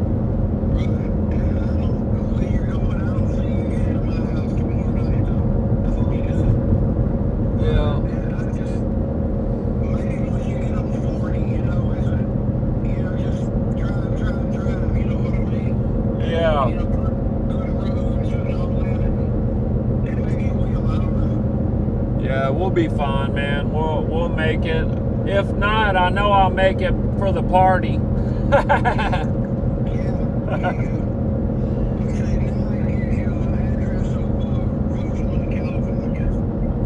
don't know. I'm not around. I don't know where I'm at right now. I don't see. Yeah. But yeah, that was my plan, is just go there for that day, and then maybe stop and see Dad and Carol real quick after, and then go to go see Greg. That's kind of my plan. Go immediately. Go hang out with Greg. Go see how Jerry's doing. Mr. Jerry's doing a lot better.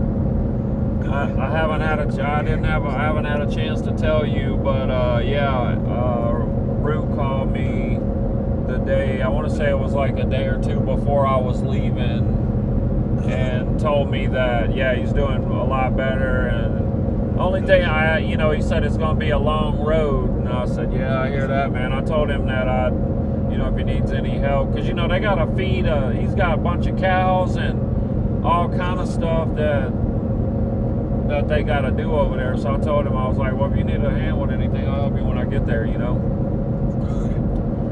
I ain't got nothing better to do, just hanging out with everybody and seeing everybody. So if he needs anything in particular, I told him I'd give him a hand. But, I know he's a man and can handle it. But, that's my cousin. I help him whatever, he knows he can count on me. I hope he knows that. But I'm sure he does, but, yeah. But yeah, I'm on the road, man. I just stopped and got gas a little bit ago, and yeah, I'm just rolling, man. Okay. Let's see.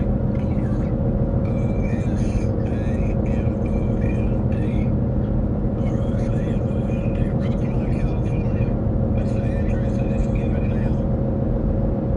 Let's see.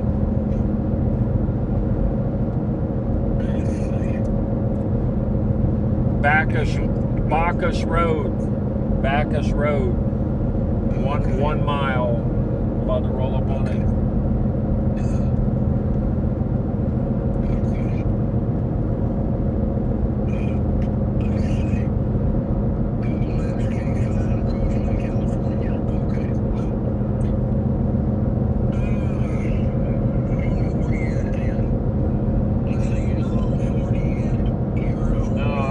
I still got like 80 miles till I hit 40.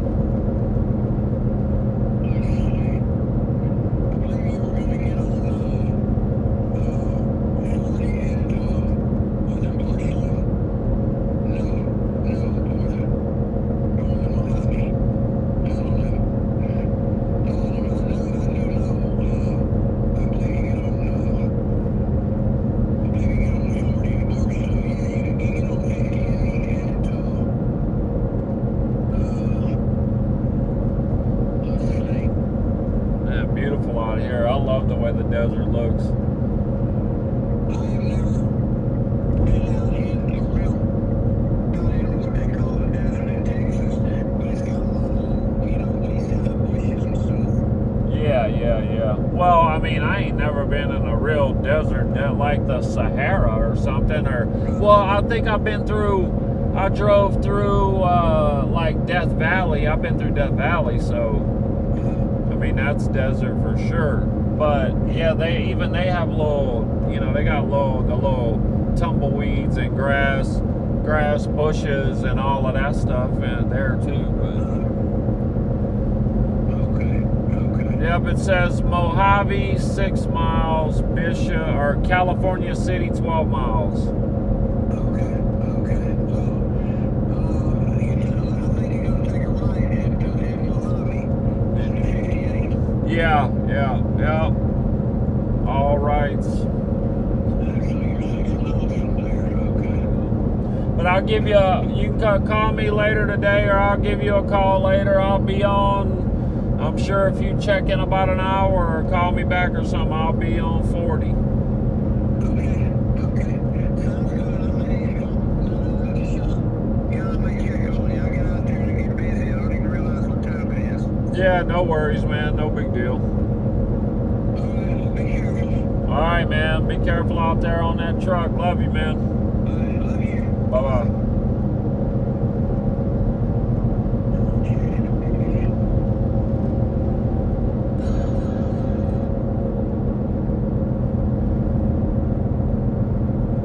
Young people now are looking at the world and going, is the country going to exist in 20 years? Are we going to have a country? And by the way, not because of a foreign threat, not because we're going to be invaded, not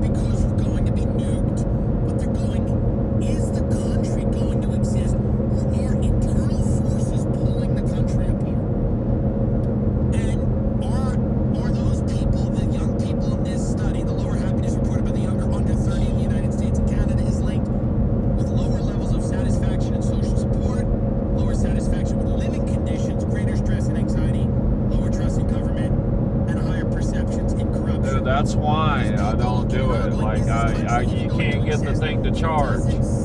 Stupid thing will be lit up the whole time, like Way too corrupt to exist. reminding you every half mile for 400 miles. Happy places for people who live under 30. Number 1, Lithuania. Number 2, Israel.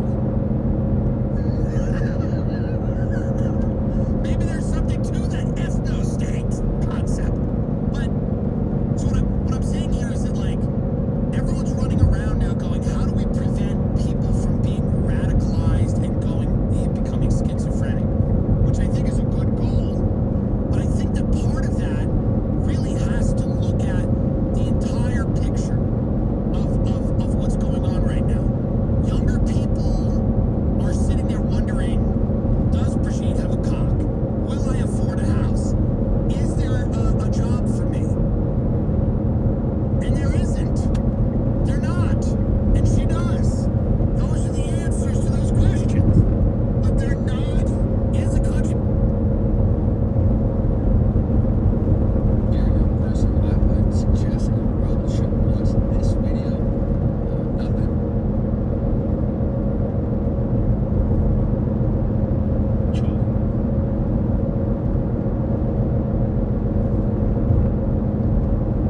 Yeah, I would switch it over, but I don't know what's going on. Why it's not. The MVP promotion, and it's Netflix. It's the Mike Perry fight. That's what's coming up. How did the fight come to be? Me and Mike Perry have been the biggest thing on the outside of the UFC. Yeah, I've been following the UFC starts for a minute, and he's been doing moves and making shit happen and respect because like nobody's don't know how to do shit. People who run the town are just the fucking town. I'm like, bro, I have to get out of here because that's not why, you know, so when I get out, what I do is fight, I need to do what I do. So I'm like, there's nobody out here. And then me either, they're not saying we all hurt each other a few times. And Let's see here. Sounds good. Okay, sound is good. unfortunately, this is the only way to make it happen. Because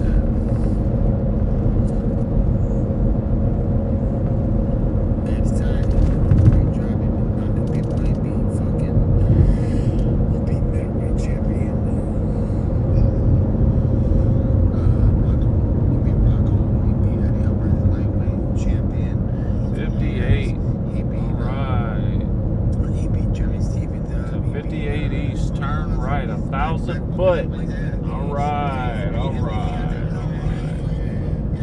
MVP does a good job. He out there doing a good job. He's a close one that we went to the cards and everybody complains about MVP's boring fights, but you need someone like Mike Perry who's gonna go forward. That made it a fucking war. It was dope. He dropped. Yeah, that makes a good fight. And that's when I sit back on that. Like I don't find big fighters. I'm fighting fighters because that makes good fights, and that goes down in the brain, in the memory bank for fucking fights in history. It's good fighters fighting each other, and I think that was the best thing to do out here is be somebody who's doing a great job at fucking whipping. Visit healthforcalifornia.com for the lowest prices, government discounts, School and easy crossing. Get a free quote in 30 seconds. The Desert Inn. Free high-speed internet. Avoid the penalty. The Desert Inn. Healthforcalifornia.com. Simple process, lowest prices.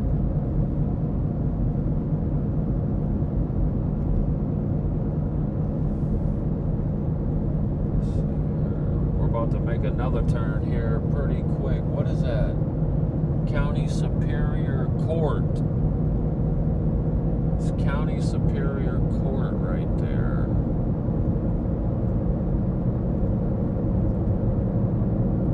NASA plane. Air and Spaceport, Mojave Airport. So we're passing by the Mojave Airport right now.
we stay on this like 70 miles or something like that. Yeah, 70 miles. I'm gonna share a funny story. I'm not proud of this, but when I first received salvation, I went back to my homies and I was like, hey, I'm Christian now, you guys should go to church. And they started laughing. So in LA, when you feel disrespected, you gotta get your fame, and you gotta fight. So I was like, look, I'm gonna light it up with you guys for the next 6 months. We're gonna fight, and if I win, you gotta go to church with me. So I lighted up with 6 of the homies and we're fighting. And of course, none of them came to church after that, right? They're like, man, you're a Christian, you're not supposed to do that. So I went back to my pastor and he gave me advice. He's like, Johnny, you can't handle things with violence. A relationship, you can't force it because that's not love. You know what I'm saying? So I was able to learn these little things. I was always straight. I'm like, look, I'm gonna just speak in violence. It's easier. But you need to sit down and talk. We know where to handle it. And if I win, you gotta listen to me. If I lose, it is what it is. But I was able to learn, like, okay, I'm not really playing both sides of the fence if I follow a pastor, because he's gonna keep me straight. And if I try to follow myself, yeah, I'm gonna go back and forth. Because there's gonna be days where I'm like, man, I miss the homies, let's go do it, let's go trade, let's do that. But my pastor was like that, breaking the system. So you have to find a mentor, and that's what we do. What we do here, it's like I'm trying to get into these systems so I can mentor people. I do that outside already. We do like, podcasts and all that stuff. But like, we need a mentor, and I'm sure you guys got mentors here. Somebody who's better than you. If you follow them, you're not gonna walk back, like do this back and forth. Oh, here we got we got a solar farm right here. Even to this day. And a lot of solar panels. So I'm always asking questions. I'm always like, I'm about to come to this unit. What should I say? Like, he's always helping with everything. So you need a mentor for that. Wow, a lot of solar panels, man. A lot of solar panels.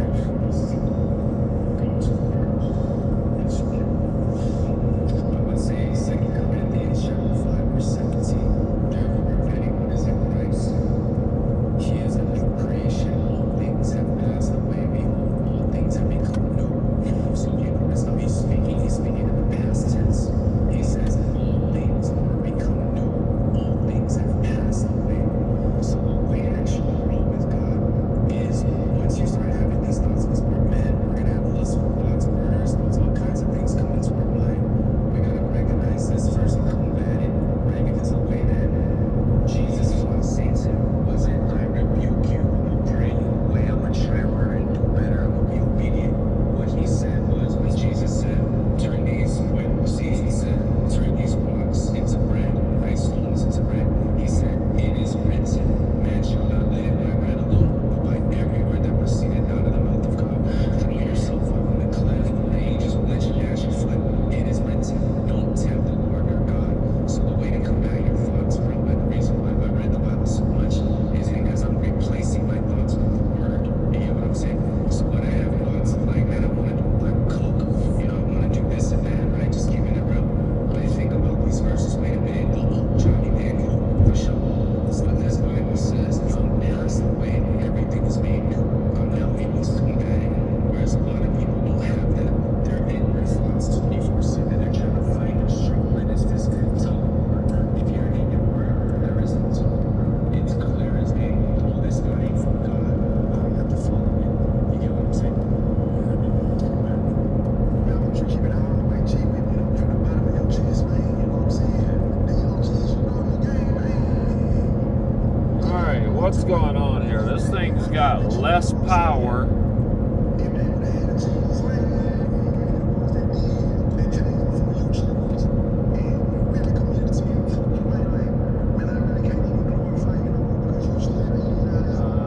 Stop and get a new plug on thing. If I was, like, you're talking about if they came up to me right now and told me, oh yeah, I would feel some type of way. I'm gonna keep it real. I would feel some type of way. Like, what you talking about? You know what I mean? Because back then it was all for the gang. I was representing something bigger than myself, which was, my gang. But if nowadays when they tell me, and thankfully they don't, they actually look up to me because they see the pieces that are righteous, right? Exactly. So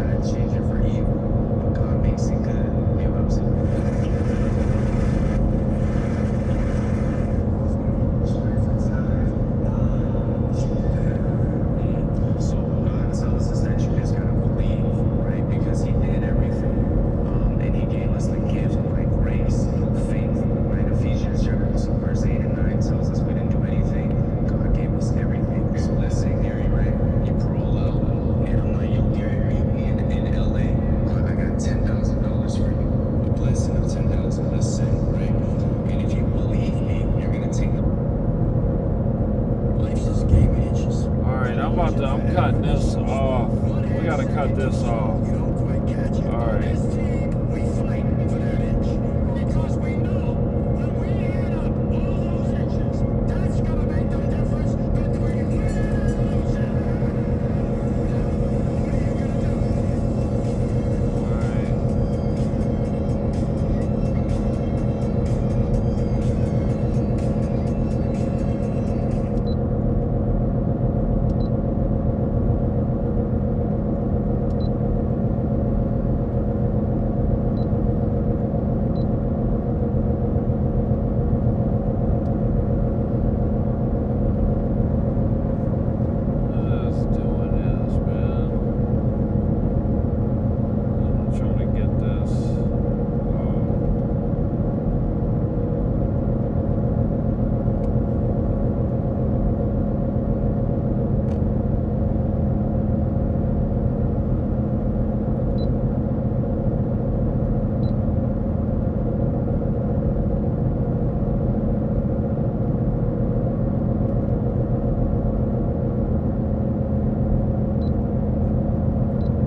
So much stuff can be fixed just turning stuff off and back on. You wouldn't believe how many times I'm like about to pull out the hair that I wish I had, and my son just turned it off and back on, and like, oh, that's like, what are you doing, Dad? Like, just made me look stupid. I'm like, bro, what?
Pushing the water right into the jogger. See? Actually, look at Look. this. Oh, that's exactly what I'm talking about. Stop this one now. Don't, okay, let me finish. All I did was nothing. I didn't do anything. Like, that's what happened. It's the what if I can pull off a miracle. What if I can become someone that no one thinks I can be? And just me talking about that,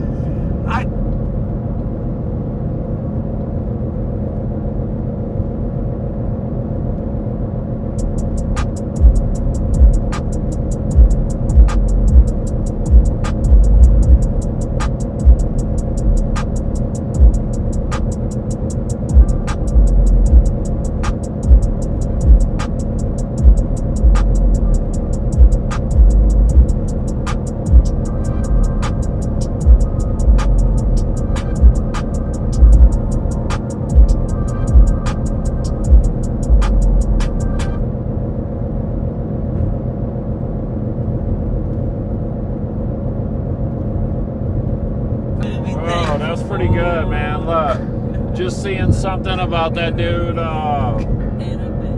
Perez Hilton about him finding God. Okay, look, $7.49 for diesel and $5.69 for regular unleaded. That's where we're at right now. And like around in between Bakersfield and Barstow. But anyway, Perez Hilton, yeah, man, like I'm not sure what he went through. I know he went through something in the hospital, like a major illness. I guess maybe it almost took his wind. But I'm glad to hear he found Jesus, man. I'm glad to hear he found Jesus, man. Like, it's life-changing when you do, right? It's life-changing, man. When you get a piece of the thread, his garment, right? It's about how it is. I'm glad to see he did, man. Glad to see he did. Glad to see he did.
And Drewski.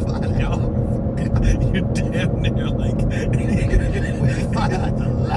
the last, bro. You can't even. You find out when you're trying to enjoy like a hot dog or something, you can't do it, and you say, "Damn, it's too late." We had this dude, Mr. Dennis. He was just like an adult, right? But he had this son named Rocky. Was his son, right? The Rocky wasn't all that. No, he wasn't all that. You know, he was healthy enough, like he could enjoy Christmas and shit. You know. It wasn't like he was like, you know, like you got to keep him in the back or whatever. He was definitely like, you know. Yeah, it's like California Highway Patrol. You could play games with him and shit. Like it wasn't like he was like, he just wasn't real bright in his mouth. We don't even want contact with those dudes. We just want to let them do their own thing, man. Let us do our own thing, man. We just passing through, man. We just passing through, right? You know that they use the oily stuff. Oh, I've seen it, brother. Passing through, man. Does something a little bit. He, you know, dumps around a building and he'll just. I love California, man. California is such a beautiful place, man. Such a beautiful place. You know, I've seen, you know, sometimes people need more. It's a shame that everything is so expensive and crazy like this, man. I feel like we need like just a redo, a whole redo, man. A whole redo. Just get rid of all the government. Just reset the gas prices, man. They act like the oil they're getting out the ground today is being sold to us at the pump tomorrow, right? What's going on with that? What's going on with that, man? Just another reason for them to pinch us and price gouge us and make more money. Just, boy, it's never enough. It's never enough. The greed is getting so high right now, right? And it's just the beginning. It's just the beginning. Absolutely. Nobody's gonna believe that, dude. Name 70 black vegetarians. Okay, maybe Arthur Ashe was one. But that's it. Nobody's buying that shit. So out of the gate, the mom was like, you know, so yeah, I just got back from Australia, man. Swear, how was that? It's mostly white over there. Yeah. It's a white. No brothers. Bro, you couldn't. If you even ask where a brother is, they don't even know. Are you speaking another language? They'll send you to like a fire, like recovery ward or something. Like they don't have, the closest thing they got is somebody that was in a 3 alarm blaze over there. Like so house is burnt, you know? I get it. Yeah, no, that's funny. And it's so weird. Like, you leave there going, I take Leo all the time. He loses his fucking mind. Who's Leo? Lee. I take Lee when he comes down. Yeah, when he comes down, I take him brother. different places. That little fucking walkie-talkie. I saw him the other night, dude. He was... Aren't you being run by pedophiles? Yeah!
I think the only thing we gotta get today is, what did I say? What did I say I wanted? Oh yeah, I need to get a mirror. I wonder if I could get one that's got like a little suction cup thing on it, you know, that you could like stick to the tile or whatever. That would be just money right there, you know. That's what I need to get. Just a little one, a little mirror, you know. The dollar store, yeah, that's where I should have hit. The dollar store, man. Dollar store cowboy, this thing, you know.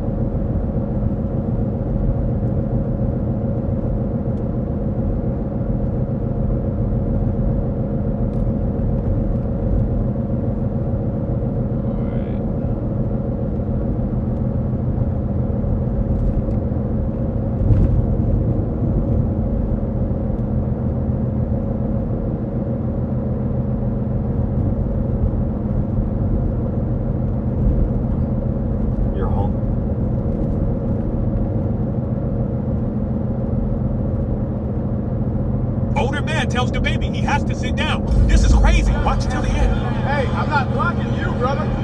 Hey, who gives a hey, take the ass like a man. Welcome to the show. He's causing chaos at the Charlotte versus Knicks game. Floor seats. I know. Dude, such crap AI slop. Man, stop it with that. Like, dude, make some regular shorts. They're already bad enough. Actually, you know what? That's good. Keep making them like that, because as soon as they do, I just click off, man. Like, and I've been clicking off often, so nothing but slop out there, man. Nothing but slop. Let's get something to listen to here. See what we got here. It's always fun starting a YouTube video when you just know it's going to upset a lot of people. Have you found yourself in life crushing it in certain aspects, and other aspects you feel like you're going back to the Stone Ages? I like this dude, Cody Alfred. And I'm human. And if you're anything like me, you have found yourself through the ups and downs of life, all the goods and bads, right? And with that comes Cody Alfred, man. I think what was he, a Marine Raider? I think so, yeah. Let me rephrase it. I have put so much pressure on my life trying to figure it out. Seems like a solid dude. You know, am I doing life right? Am I making enough money? Am I doing enough good? Am I a good enough husband? Am I a good enough father? Am I even a good person? I have put all sorts of pressure on me. And anytime something starts to break and crumble in my world, 40. like my relationship starts to suffer, or my interaction with my son starts to suffer, I'm like, I'm not doing enough. I need to do more. I need to do more. And then I just put on more and more and more pressure. At least that used to be my story, right? That used to be the story of my life. And the massive shift for me was not viewing myself the way the world views me, viewing myself the way a parent views their child, right? And that's exactly what Christ does. That's exactly what God does, right? God views us as his child. And when you look at your children, if you don't have children, maybe you think about your pets, or you think about something you're in care or in charge of, right? Maybe like a friend's well-being, or I don't know, literally apply it to anything. When you're looking at those things in life, you're looking at them with an open heart. You like love them, and you just want to change and grow for them, and you just want to be the best for them, and you just love them with everything you got inside. And when I wasn't doing that in my life, I was just dogging myself, bro. Just no matter what I was doing, good or bad, people could have told me I cured cancer, and I've been like, I'm not doing enough, I'm not good enough, I'm struggling still, I'm struggling, I'm always struggling. And I got so tired of saying I'm always struggling. And, you know, once I started to let go of my life, and just so you know that you're not behind in life, guys, I turn 41 next month, and I don't even feel like I'm having these like aha moments happen in my life now, right? So you're not behind anyone's power curve, you're not behind anyone's timeline, you're on your timeline. But the cool thing that we get to have in this lifetime is social media and the internet, right? And with that being said, we're able to like condense our time frames, right? We're able to collapse time. So what's taken me potentially 10 years, you're like, oh my goodness, that makes so much sense, and you can change your life instantly right now. And that's all I care about. How can you view yourself not the way the world views you, good or bad, but view yourself the way a parent views their child? Love and compassion. You're not going to tell your kid, and if you do, you're just a POS, but you're not going to tell your kid, you know what, you're going to suck today. I hope you fail. You're never going to be good enough. I don't love you. You would never say that to your kid, at least not in the right mind. So then why is it that you and I, at least to me in my world, I've said those things to myself. Why do we say these things? Well, yo, what up, cuz? I've almost... Yo, what up, Pinky? What's happening? We say these things. You might have been on and off already. But look, I can't see the comments like right when you leave them. I gotta go check them, you know? And how unworthy I felt for so long to accept love. And then once I realized that I am worthy But of hey, love, cuz, if you still on here, man, I'm coming really to see you. Merge into loving myself and loving God. What's up, my brother? Hey, I'm shooting a YouTube video real fast. I don't know. Sometime. All right, we're shooting a YouTube video. Like in the next. Man. What's up, big dog? I'll probably say like 2 weeks or something. 2 weeks or something. I'll come down there. I want to come down there soon, like. But yeah, I'll hit you up, man. I'll call you and talk privately. You getting the sauna with your dad and I later? But hope all is well. You too, Pinky. Much love and blessings, man. Dude, I love kids. One of my best friends, his son and daughter just got home, and I haven't seen them. Well, I saw the son about a month ago, but I saw his daughter for the first time in years. And when I see these kids grow, because I see them at such a younger age, man, it's just so amazing to watch these young kids grow. And I feel the same thing about my two boys. Right now, I have a 10-year-old that lives overseas with his mom, and I have a 4-year-old that lives with me and my wife. And when I'm watching them grow, when I watch them evolve in front of me, I'm just like, wow, I love you so much. Need a ride or something, man. Man, I'm not growing fast enough. I'm not doing enough. I'm not solving all the world's problems. They're just existing in the moment. They're navigating life. They're going through it. They have ups and downs, right? And a lot of their ups and downs are significantly influenced by... These dudes are broke down right now, man. Let's see what's up. So think about if you're viewing yourself the way... It's hot out here, you know what I'm saying? Like, I'm stranded, man. Maybe, I don't know. We'll see if they need gas or might be confused with this message and thinking it's too soft. You know? Like, what is hard? What does soft even mean? Because love is the most powerful thing. I was thinking about this the other day to myself. I'm like, man, what does it truly mean to walk with Christ? Well, to me, to walk with Christ is to be bold, but to lead with love. Because if you're scared of the face of adversity, if you're leading with love, right? You're fearless. Because why would you let what you love down? Hey, what's up, brother? Thank you so much. All right. Yeah, I started. Yo, you started Yes. it? Okay, okay, My good. My pompa is fucking on the hitting on the camera. Fuck around. Okay, good, so good, much, good. Yes, Thank man. God bless. The unknown, push through adversity. I like to think that you and I would push through the fear, push through the unknown, push through All right, adversity. yep. He's So when it all comes good, to man. us, All why do good, we do the yep. same? We are so worthy of so many things in this life. And the only one keeping us from going to the next level. Boom. He said it started right up. He hit it with the hammer. I don't know if y'all heard it or not, but right on, man. Because if you are also Dude, that's a blessing right there, dude. That's the worst, man. clearly identify that. Car stopped working on the side of the road. Like I know I'm called In the heat, you're like, what? Not today, man. No. I have to be a steward of them. Meaning, it's not just going to magically be laid out in front of me. The vision, the feeling, the emotion will be there, but I have to go take action. But more importantly than taking action, it's like driving a car.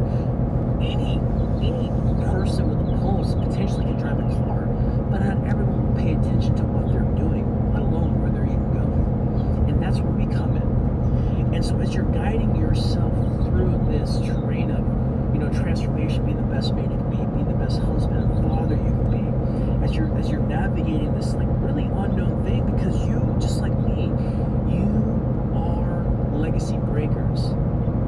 We are bloodline breakers. Every male in my bloodline, I'm sure they were good, bad, and indifferent, but no male in my bloodline has ever been where I'm at today. Not one of them. Not one of them has had the level of emotional intelligence that I have today. Not one of them has the level of divine authority that I have embraced like I have today. Now, this doesn't make me better than all of them. Just this makes me different. This makes me completely different, because if it wasn't for all of them, if it wasn't for everything they've done, good or bad or indifferent in their life, I wouldn't be where I'm at today. And it is on me to lead my bloodline to the next level, to true freedom. Not where we keep on living out these same cycles on repeat. My children, my boys, God willing, my girls and boys, and the more kids that my wife and I will have, will not be in their mid-30s being like, man, I really got to solve this childhood trauma stuff. And there's nothing wrong with that. Goodness, like, I did the same thing. But my children won't go through that. My children won't go through that, because I no longer choose to view myself the way the world views me. Oh, Cody, you're awesome. Cody, you're a piece of crap. I get it. I get all the spectrum, good and extremely bad. Excuse me. But I view ain't that the myself truth, as a way a parent views People their child. loved armchair quarterback. Because I have a lot I do too. of things that scare me. Right. A lot of things that can start creeping in. Quick to judge, man. Quick to But I lead with judge. love, and I choose to live with love, Just because I know. choose to live bolder. I Just choose know, to look, lead. just how you judge, this is serious. Just how you judge, those same standards are going to be used to judge you. Fact. Those negative thoughts that no one can hear said to me, I lead boldly. It's different when your head's up there on the chopping block. I stop repeating the cycles. I stop repeating the habits. I stop treating this cycle that has continued prior to my existence. Because the world is full of darkness. And it's also full of light. The choices, and the question is, which one will you serve? And in my indecisiveness and in my driftingness, I took out and I served the darkness.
greatest thing about growing and evolving as a parent is that your children shift instantly today also. You don't have to carry around guilt or shame for not being there. You don't have to carry around guilt or shame for not showing up. You don't have to carry around guilt or shame for literally anything. That's a choice. And it's also a choice to do something different, to reprogram the program and operate and navigate differently. It's never too late to be bold. So you're saying that everyone...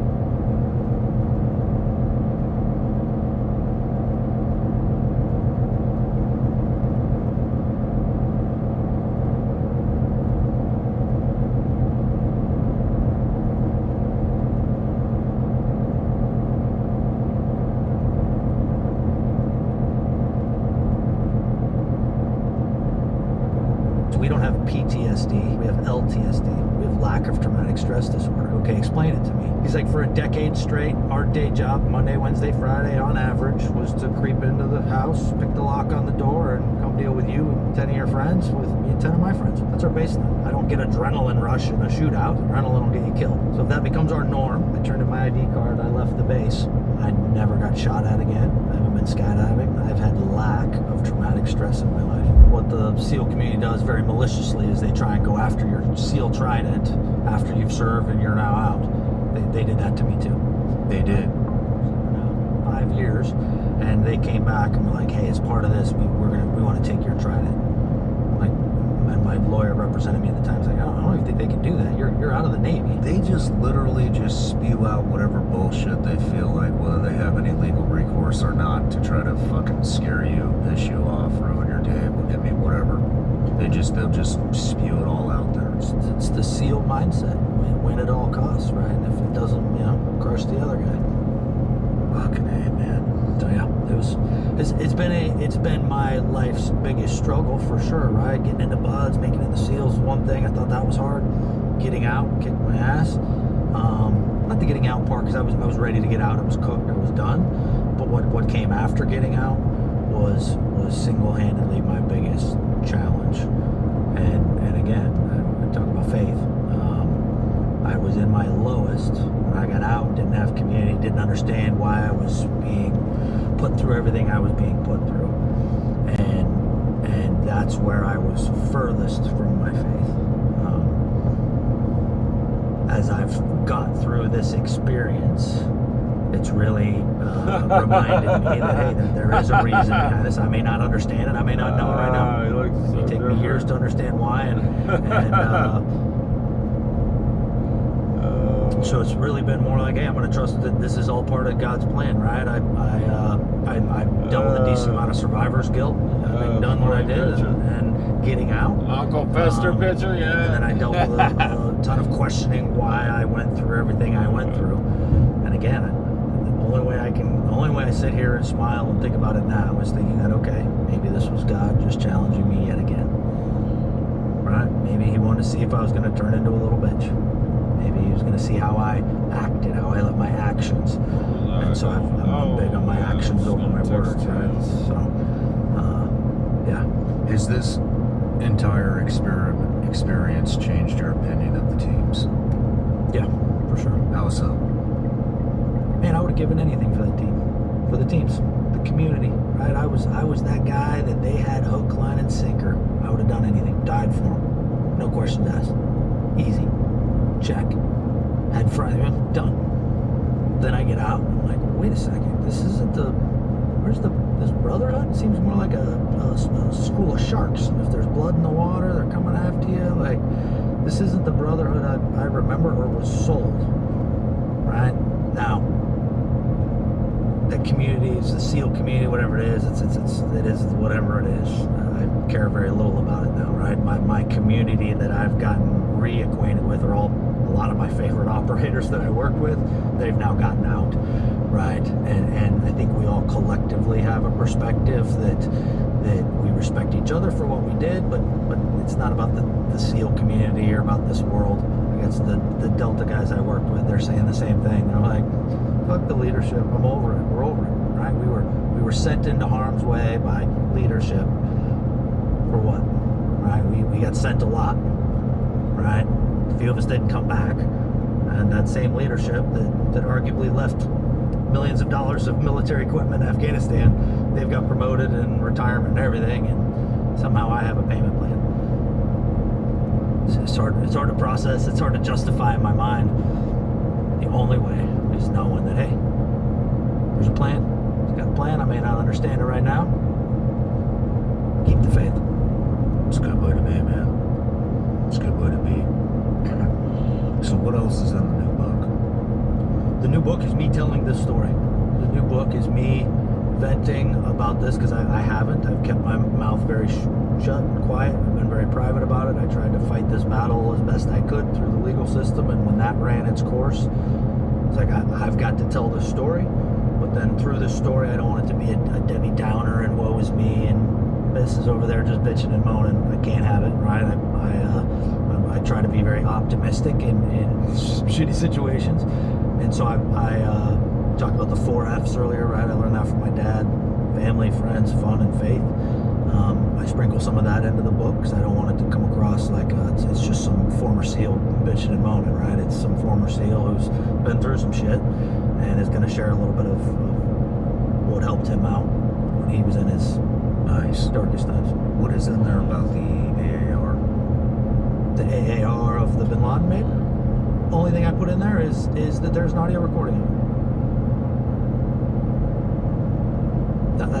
I mentioned that because that's where my flow of the mission comes from. Gotcha. What I saw, what I experienced, and then what I sat through in a debrief, and what I remember hearing on that debrief and what was audio recorded. And I've confirmed with other people what they heard on that radio or on that recording. So that's the only thing I get into, just that there was an existence of it, and that's where my version comes from. And the name of the book is No Easy Way. No Easy Way. It's a play off No Easy Day, because it turns out the day is not long enough, right? You're gonna get kicked in the nuts. Life's journey's a little longer than that. It takes more than a day. Well, we will help you promote it. And I'm not using a publisher on this one, right? I used the publisher on the last 2. Guess who kept all their money in the process? Go figure. Publisher, literary agent, everybody kept their profits except me. So this book, I'm not using a publisher. I'm going as most direct that I can. If people want to help me, they can go to my website, mattbissonette.com, and order a book. And that cuts out all the middlemen, that cuts out all the fluff, that cuts out all the nonsense. And then when the book finally gets reviewed, go straight to you. Good for you, man. Good for you. What are you doing with the YouTube channel? YouTube channel, that's an interesting one, right? I kind of parachuted into Hollywood for this the SEAL Team show on CBS, right? I had an opportunity to sit down with the president of CBS. He says, hey, Biss, what does Hollywood do wrong with military content? Pretty easy. You don't hire enough veterans to make sure the veteran content actually gets across, right? I said, look, I did 13 deployments, and it's not about the Rambo shit. I did plenty of that. I was married. I tried to have kids, like all of these things, and it's a balance. It's not just the shoot 'em up stuff, right? There's way more to being a SEAL than what's in combat. And he's like, okay, would you help me put this together? Sure. So started hiring a handful of vets. Then Hollywood stepped in. Like, no, you got 3 involved. 3? We need like 300. So I went back to the president of CBS. I'm like, sir, this isn't the deal we got. Like this, you have to put a lot of them in here, right? There's only 3 of us so far. And of course, right, what he wants, and the lieutenants below him, they always change what he wants, like the military. So I kept butting heads, but every time I'd go back and talk with the president, he'd say, okay, Biss, okay. And I'd win. And by season 7, right, went 7 seasons. There's 7 seasons of this? 7 seasons. 200 vets employed on the show. Oh, congratulations, man. Directors, editors. We had 2 former SEALs and a former MARSOC guy in the writer's room writing the episodes with the crazy Hollywood types to write the episodes, right? Otherwise, we'd be throwing nuclear hand grenades episode 2, right? It doesn't work. They clearly pulled a whole bunch of stuff. Only one way leads to God, and it's Jesus Christ of Nazareth. Why? Because this is the true Christians who have elevated themselves by the grace of the Lord, lifted up themselves from earthly things, and detached themselves from worldly things, became heavenly now. No more talking about earth, no more talking about the physical realm, no more talking about materialism. It is all spirituality, very highly exalted. It is pure, it is holy, it is light. No more darkness, no more filth. If we choose to still live worldly, if we choose to still walk in this world, live for this world, if we still choose to go to dark alleys, to the clubs, to the pubs, to the casinos, dancing, drinking, alcoholism, gambling, drugs, men and women, the wrong ways, every wrong way we walk in, you cannot follow Jesus Christ, even if you're a Christian. You cannot. Christ cannot be bought. Christ cannot be deceived. Christ cannot be bribed. The only bribery Christ will accept from you are the tears of your eyes, because the tears cannot lie.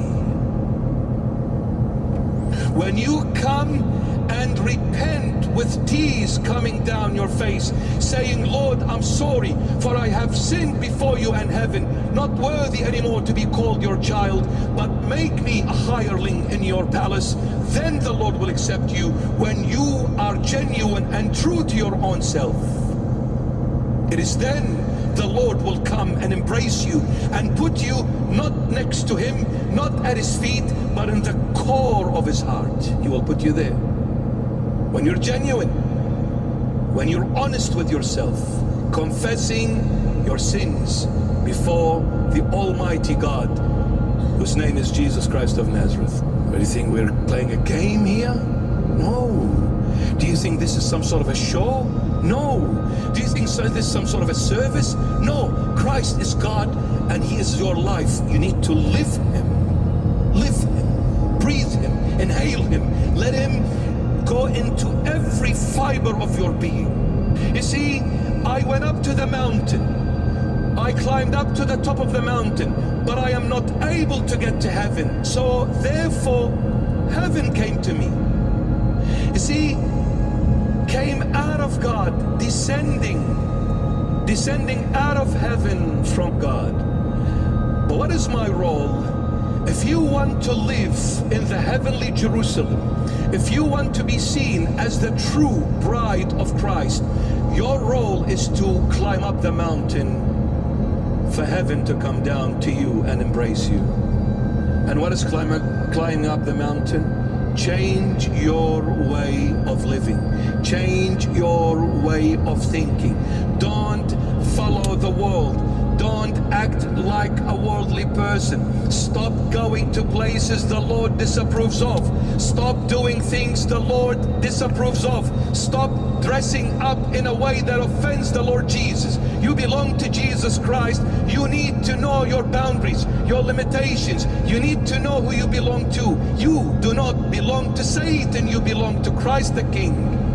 Step on Satan and step on every temptation that comes from Satan toward you. And say, no more, Satan. You have overcome me for years, but today, and by the grace of my Jesus, who is my heavenly groom, I step on you the way he stepped on you on Calvary on the cross. Because now I'm carrying the light of the world in my heart. I'm climbing the mountain, no more the desert. And if you remain in the desert, what are you going to achieve?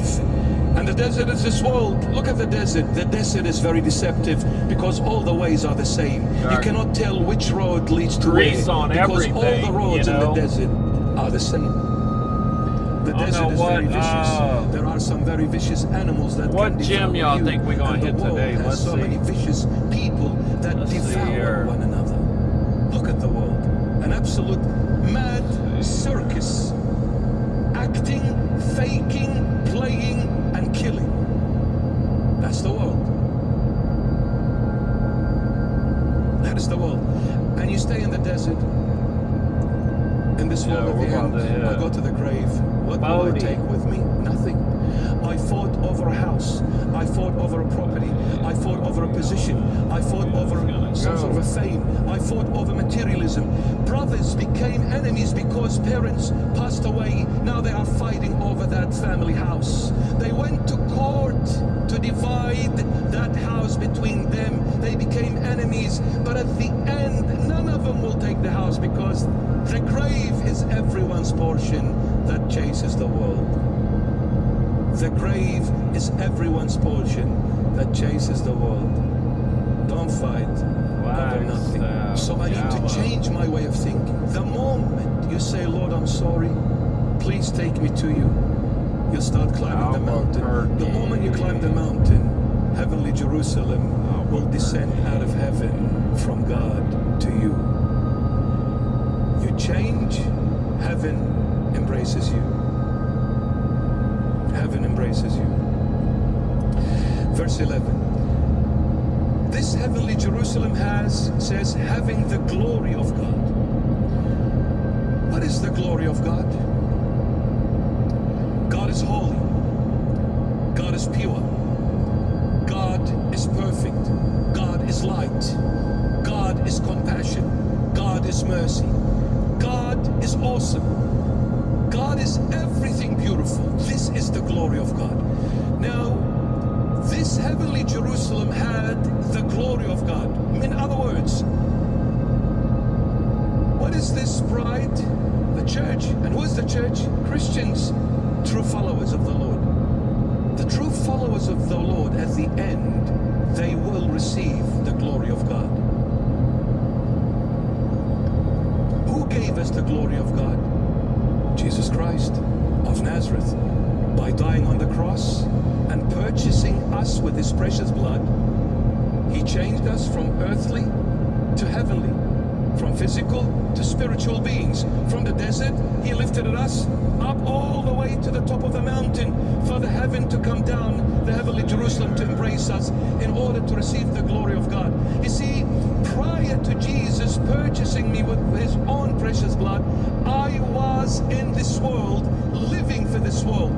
I was walking in darkness. I was sinner from head to toe. I was ugly. I was filthy. I was the liar. I was the murderer. I was everything nasty and ruthless you could ever think of. When Jesus came, washed away all those ugly things from me through his precious blood and gave me nothing but the glory of God. Replaced every ugliness with absolute beauty and excellence. Having the glory of God, look at this. Her light was like a most precious stone, like a jasper stone, clear as crystal. The word precious means you cannot add to it anymore, you cannot alter it nor change it anymore. The word precious means unable to be added to, unable to be changed or altered. Precious. Unable to change. So her light was like what? Most precious stone, like a jasper stone. Jasper is like the crystal. When you look at the crystal, it's like glass, but it's transparent. You can see through it. You can see through the crystal. Meaning, the glory of God, God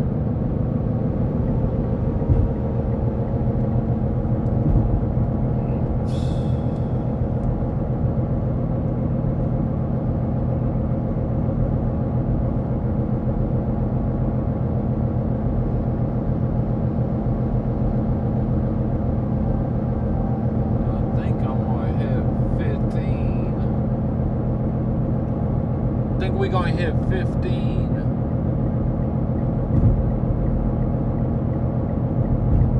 Because that turns into...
got us going this way. Take West Main Street. Take the 2-lane highway. But no, we're just gonna keep rolling this way. Yep. So we get off of there.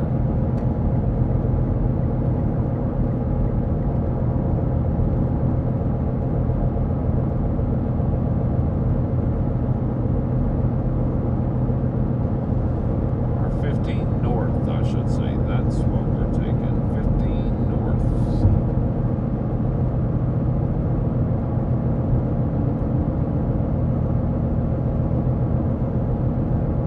15 north to Vegas.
This right here turns right into 40. We're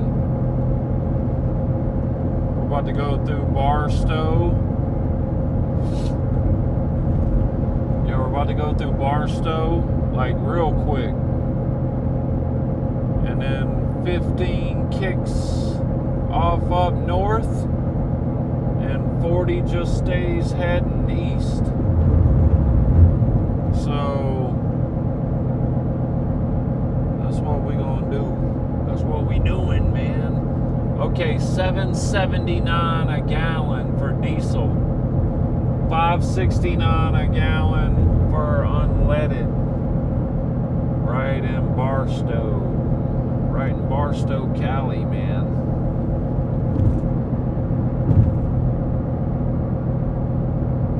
Tell you what, that AC keeps that camera clean too.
5:40. Man, we're gonna be on this a while.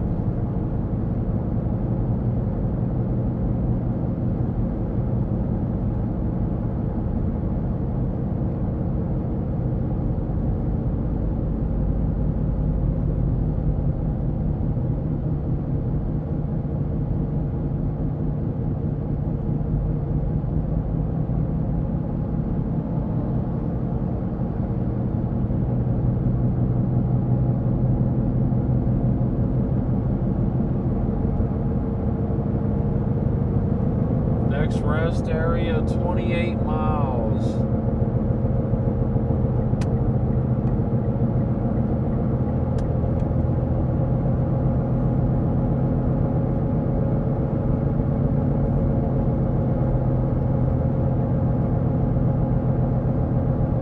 They got the Walmart right there.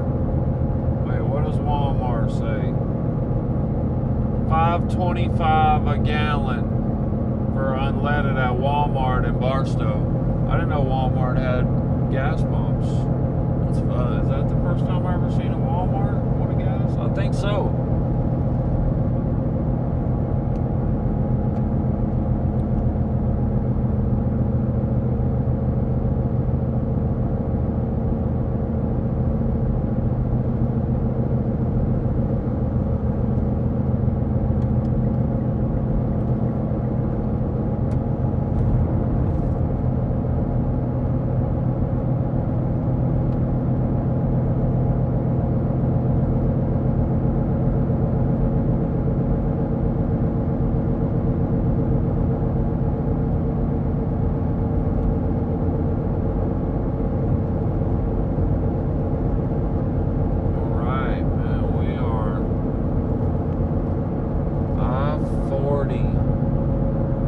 Nice and smooth.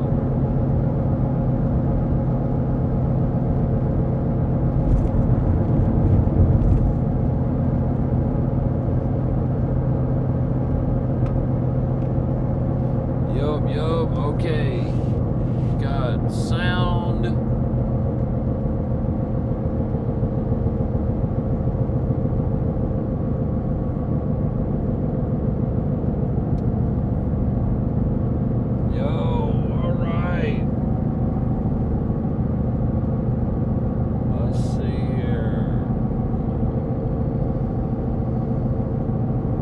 Daggett.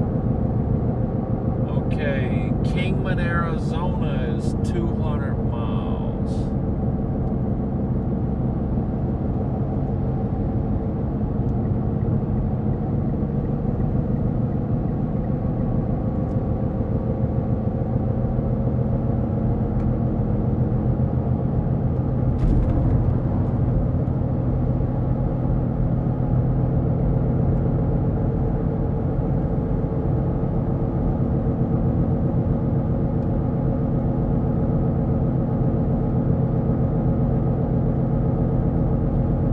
Rest areas open. We're gonna hit something here before too long. Actually, we should just stop. We should have stopped and got gas right there at Walmart is what we should have did. Walmart.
I wish I could see, I wish I could have the chat right up in front of me right now.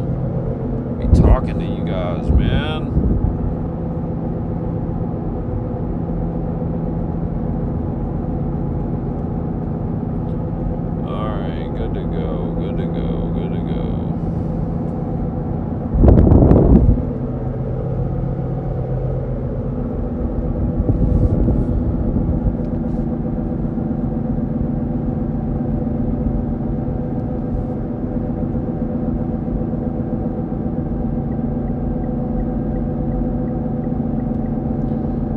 should hang that hoodie over there is what I should do.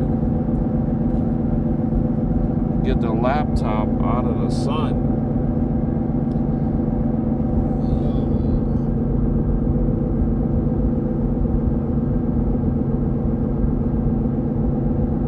Alright, got that out the way. Pretty much right there, alright.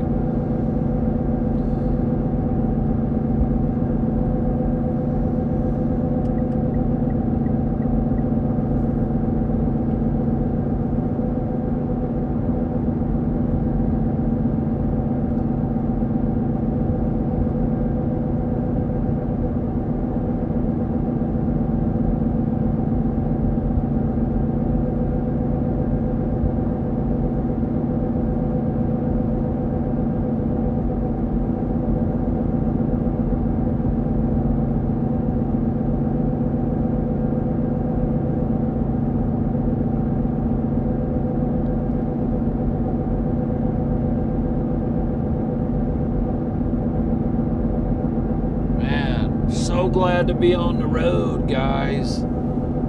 Oh, I think I need to do some push-ups though right now for sure, man. We still got like 20-something miles to a rest area. We got half a tank of gas.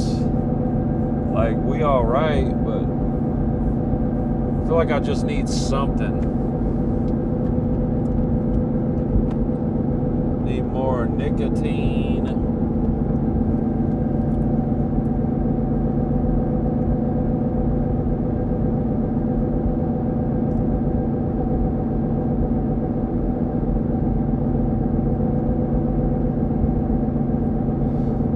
Yeah, I gotta get this, I gotta hang up this hoodie that I'm wearing over here. Or what do I got there? Alright, we got a bunch of big rigs we're about to actually, let me just kick back here.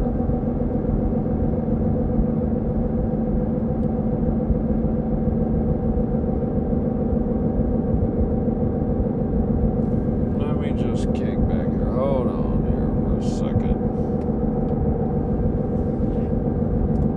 Alright, we can turn those lights off for sure.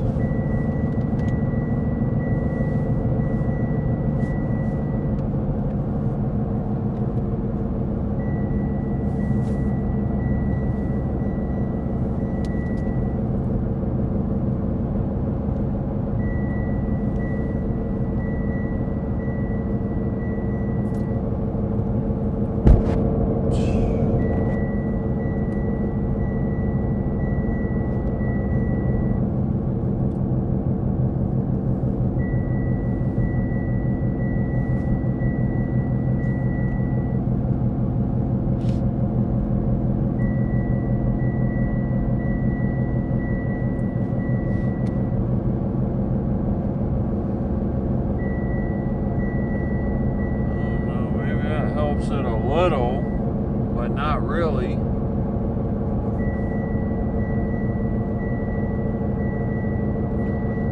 Hold on. Hold your horses. Alright.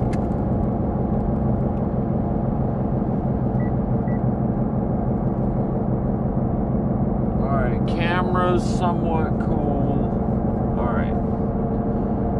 Still behind these diesel trucks.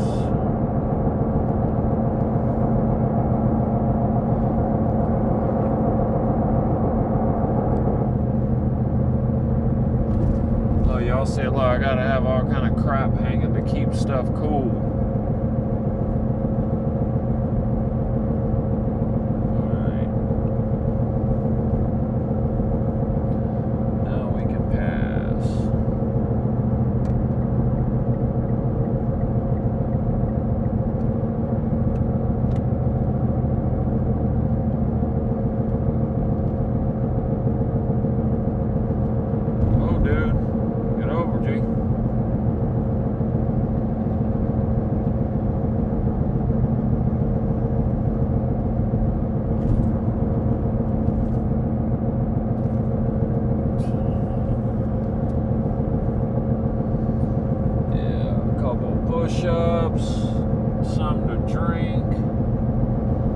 like, I got water, but I feel like I just want something else besides water, you know?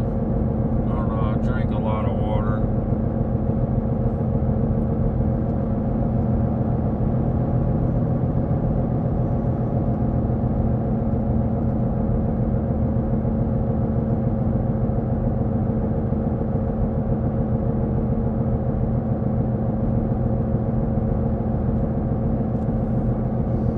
Man, that's crazy. I was still thinking about that memorial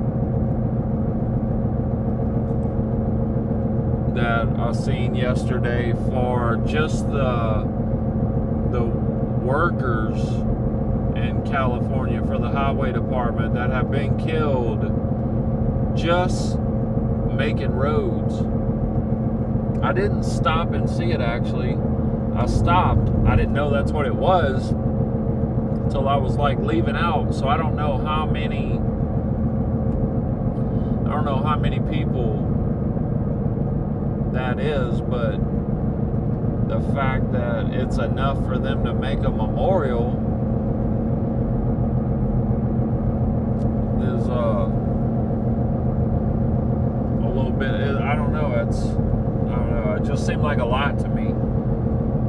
But I don't know, it is a lot of cars here, a lot of roads, I don't know.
I'm trying to think of other areas where I could set this camera up at. I just feel like that's like the best spot right there out of the way.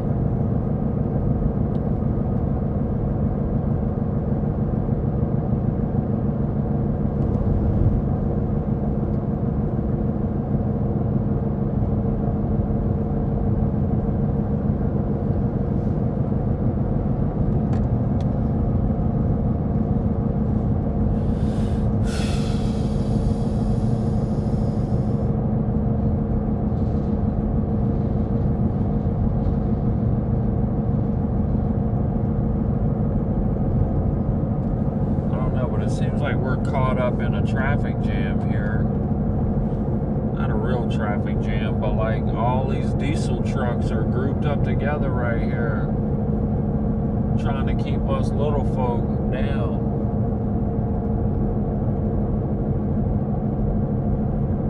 Like, I don't know why we can't just pass and get it out the way. Let's move, dude.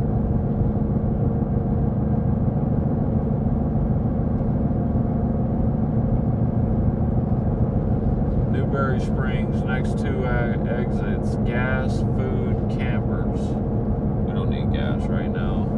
Guarantee you it's expensive there. What is now? The dude in the right lane is about to pass this guy in the left lane. Like,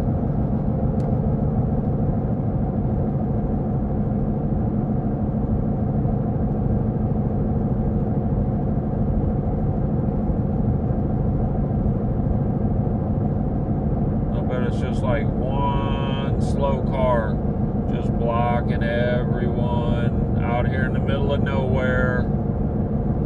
Let's just block a lane on the interstate. Let me just complain about something, right? Oh, man.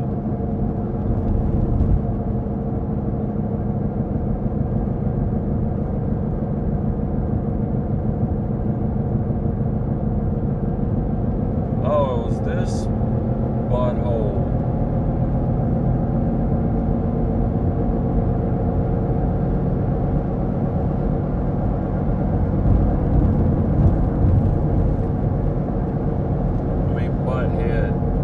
That one diesel truck just blocking everyone up. Like, how rude, sir.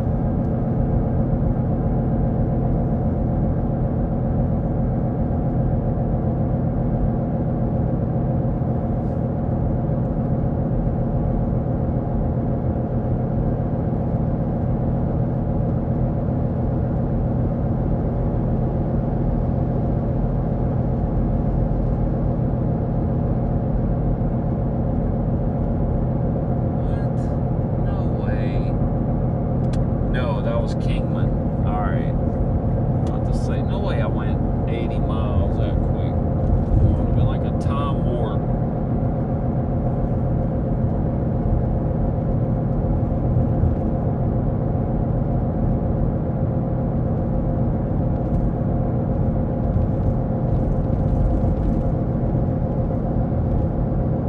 Rivian.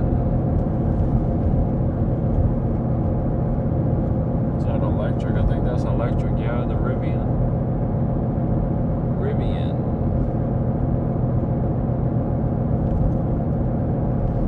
Just looking up here at the trails of ice crystals. Sure do like how they decorate the sky with it. Good old ice crystals.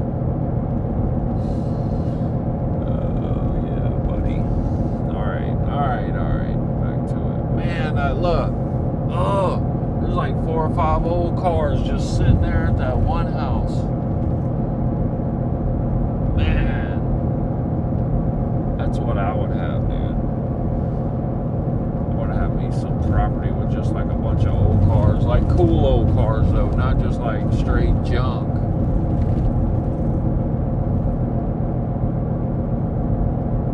Cool old cars, man.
playing it, yeah, it sounds all messed up, This Astana. yeah. A woman named Amanda. Look, that's how it is though, man. Look, when you mention anything about God, man, you're gonna get no love. You're gonna get no. That's just how it is. And after watching this Listen, I was wondering why all of a sudden it's all right. is it We're just starting to planting pop up seeds, on man. Christians. That's it. And I think the reason why We're just is planting because just seeds, like man. Daniel's dream, it was sealed up for the appropriate time. And after watching this dream, it seems like the appropriate time is right now, which is why everybody is seeing this video on their feed. Okay, I want to show you this video. I watched the whole thing. It's a long one, but it's definitely worth watching, and it's definitely going to bless you at the end. Okay, let's hop into this video, watch it, and react to it before we do me a quick favor. Prophetic dream on Iran war. So that this video can reach more people like Oh, this yourself. road is I truly crap. appreciate you guys. Let's hop in. So I was at some sort of water park or water resort, and I was part of a team of lifeguards. And I don't know why I was a lifeguard, but I'm not even that strong of a swimmer, so I don't know why I was part of a lifeguard team. Anyways, we were all set up at different stations, and I was stationed on this one particular ride, and this young man comes down the slide, and he gets shot out the slide. He's going down this current, and then all of a sudden he turns around and he starts swimming. He's like swimming like Michael Phelps, like just like strong, right? And then he stops like right in front of me, and he just starts kind of sinking, and his head is going up. I don't know. I ain't got time for a 30-minute. I got time. I got plenty of time, but do I want to though? That's really what I should have said. It's scary getting older. President Trump tweeted something this weekend on Easter, mind you. I'm going to quote, "Tuesday will be Power Plant Day and Bridge Day, all wrapped up in one in Iran. There will be nothing like it! Exclamation, exclamation, exclamation. Open, and he says the whole thing, the effing straight, you crazy bastards, or you'll live in hell. Just watch. Praise be to Allah." President Donald J. Trump. Now, there's several ways to look at this, okay? Oh dear God, the president's gone insane. Oh my, a man who has never had a drop of alcohol in his life somehow or another on Easter decided to drink. Or he's doing something else. Now, I'm not claiming to know what exactly that tweet is all about, but I'd like to tender a guess here. This sounds like a man who is trying to compress time, okay? A deadline. He named targets, power plants, bridges, infrastructure. Dems, of course, are screaming for the 25th Amendment because they think he lost his mind, and that is an important subcategory of this story. I'll get to it here in a second. But let's assume that this is intentional. He didn't lose his mind, okay? Because Donald Trump is not careless. Whatever you think, when it comes to war, he takes it very seriously. Whatever, dude. To the leadership in Tehran, especially the IRGC, the Islamic Revolutionary Guard, the tone is not the headline. The clock and the specific bombing targets are. That's the headline. Because they have to ask themselves a simple question right now.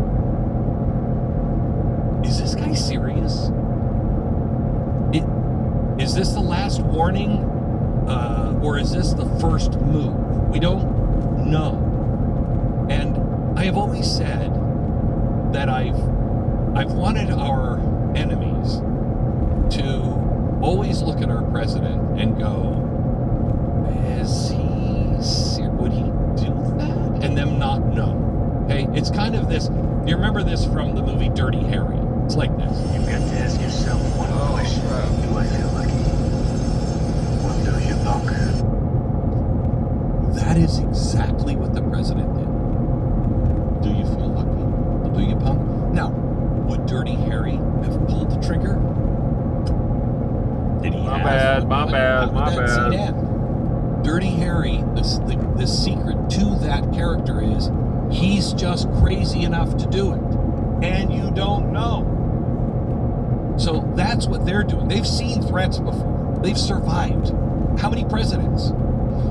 They are now asking themselves, wait a minute, is this backed by strike packages? What is the Navy positioning? What are the quiet messages we're getting from behind the scenes? Remember, this is a very dangerous territory because I've been telling you over the last year or so that wars, especially world wars, are all started by a simple miscalculation. All right, there we go. If they believe this is a bluff, pressure just for negotiation, like all the other presidents, they just might test it. And then, look, that's a job for real. If they believe it's a real, dangerous one. What they're going to do is they're going to look for the smallest possible concession to avoid a strike without appearing weak. They're going to like, hey, let's try to bleed some time here. This is the razor's edge we're on right now. Now, there is a third option, and I want to come back to the 25th Amendment. There is the third option. They may think that our Congress and our people do not have the stomach for any of this, and so they'll just wait it out. This is going to be the big story of 28-29. If Donald Trump can be replaced by someone else who understands this method of MAGA and everything else, if J.D. Vance or Marco Rubio or somebody like that win and we go down this same path, you are going to see those people who are just digging in right now begin to slip away. Because I think almost the entire world is thinking there's only 2.5 more years left. We can outlast them, we can outlast them, we can outlast them. That's what's happening with NATO, that's what's happening with Europe, it's happening with Russia, it's happening with those people in the United States of America who have been playing fast and loose with our money and corruption and everything else. We just have to wait him out. Only 2.5 more years. So you're going to see things change dramatically in 2.5 years. You're going to see a gigantic swing back the other way if we lose this next election. If we win the next election, things are going to change. And you're going to see these people go, oh crap, I can't last another 4 years or possibly another 8 years. And that's when this is why I believe we need 12 years to totally wipe this thing out. We've got now 2.5 years or 2 years almost in our hip pocket. We need about 12. We need just another 10 more, and we can wipe this out. Now, that's what they're thinking. Is he serious? Is he not? But what about the Iranian people? That's really important that we look at. What are the Iranian people taking from this? Quite honestly, crazy ass tweet from the President of the United States. Is he playing crazy strategically? I believe so. What are they thinking next? All right, so we're just talking about the president's tweet, the kind of nasty one that used all kinds of language and an approach I've never seen any president ever make. And I want to get into that in a minute about the language that he chose to use, because it is a little unnerving, but I think that's the point. I'll get into that here in just a second, but first, let me pick it up where I left off. And what are the American people? I told you, or what the Iranian people, I told you what the IRGC is mostly thinking, and they're saying... All right, I'm done with political stuff. I thought it was like a 3-minute video, like, hey, what's going on? What do you already know? I'm 78 years old. They were never clones. It's worse than that. Today you hear everyone talking about celebrity clones. The truth is, it's not cloning. Oh, there he is. Cloning. So they really want us to...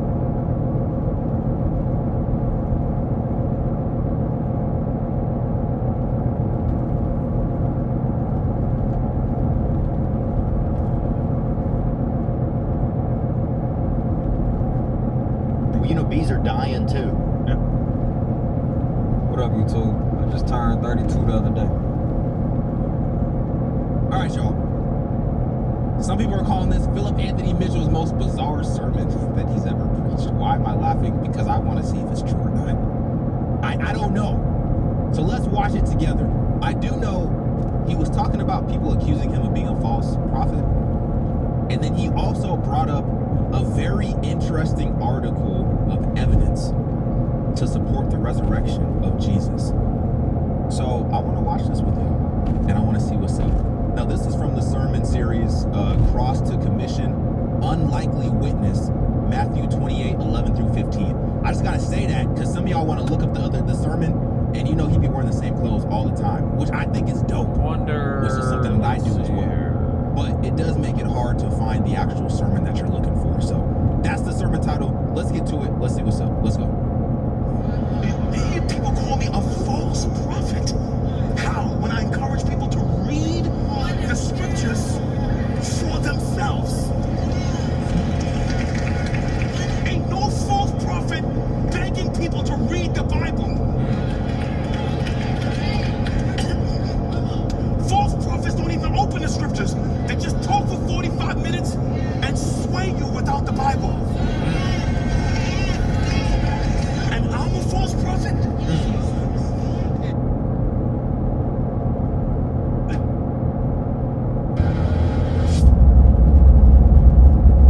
And then I get in this room and my public defender, whatever they are, she's like, you need to go to protective custody. And I was like, why? She's like, you're going to Rikers Island. And I was like, I didn't even know Rikers was. And I was like, so? I was like, in my mind, I was like, I've been locked up 2.5 years. Throw me with the wolves, I'll lead the pack. Like, that was my mindset. And so I was like, no, I'm good. As we're driving across this bridge, I'm like, whoa, this is an island. Cage after cage after fence after fence. And I'm like looking around like, wow. They're walking me to my pod or whatever. The guard looks at me, he's like, man, you must be one bad white dude. I'm like, why? And he's like, we don't see you in this wing. And I was like, and in my mind, I was like, oh, shoot. Like, I was like, you know, but I was like, yeah, you damn right.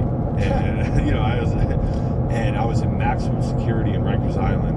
So, you know, this was like the real troublemakers there. So they throw me in, and right away, dudes rush my cell. Where are you from? Where you claim? Blah, blah, blah, blah, blah. I want nothing to do with none of you guys. Get out. And it was tough, man. That was a tough couple months. And, you know, like doing deals for, they wanted my phone time, and it was just like, wanted your phone time? What do you mean? Just like stupid stuff. They're like, you know, they're always trying to take stuff. Like, you know, you get a certain amount of phone your phone. time. Yeah, so. Yeah, so you get in there, they rush your cell, like, what was the first, because you're not in the game. Oh, yeah, they took his phone Are there time. other white people in that jail? No, maybe. So you're the only white dude in the whole maximum security of Rikers Island? There was some white people. I ran into like 2. Okay. But not in this pod. Okay, so this pod, you're the only white dude. Yeah. And so, what was the talk? I mean, were they going to kill you? Was it like... Well, they put a Snickers bar under my pillow. You never eat it, because then you owe them something. So I said, take your stuff, bro. I don't want to.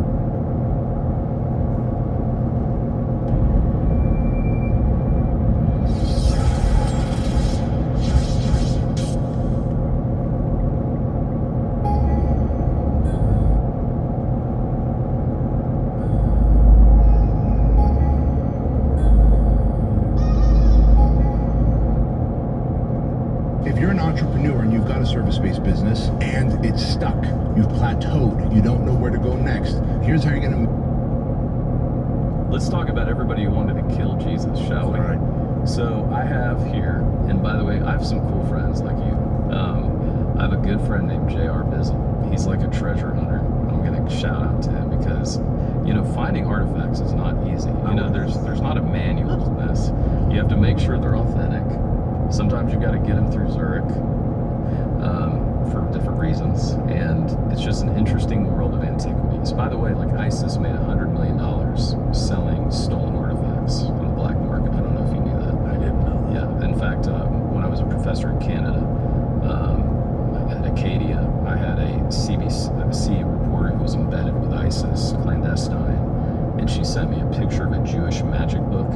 It had a bunch of Jewish spells, and it had a mummified bat that ISIS had stolen and was trying to sell. So the whole antiquities market is challenging. You've got to, and that's where you need experts like me that can check authenticity. So I have here some coins that I want to show you of all the people that tried to kill Jesus. Okay, I have Herod the Great. I have a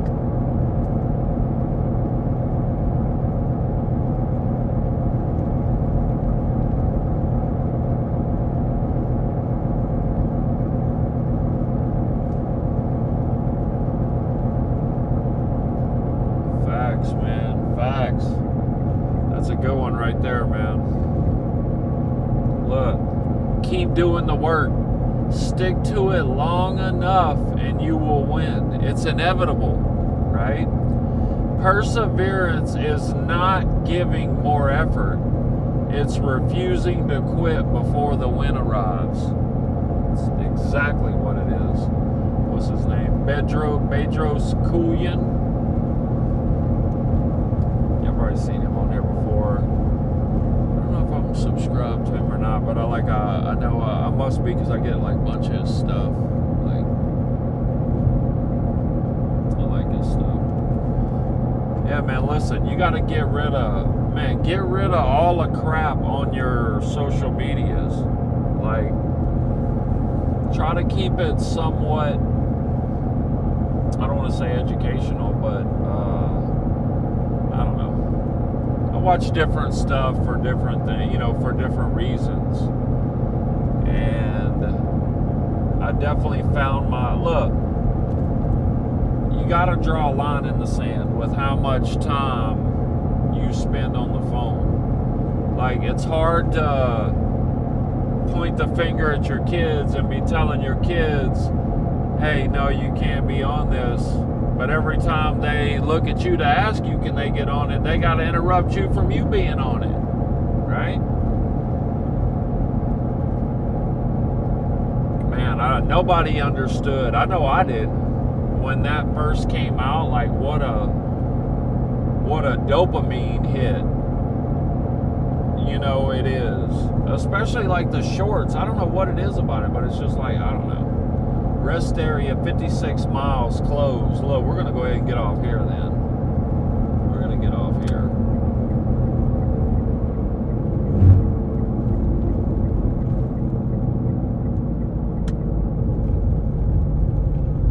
Yeah, we're going to get off here.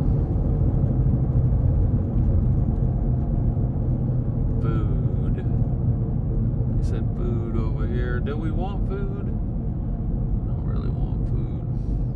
Maybe like a little something. Just a little something. Should we go this way or this way? Let's go over here. Let's go here. Let's go check them out over here and see what's up. Let's see what they got over here, yeah? Let's see what they got over here.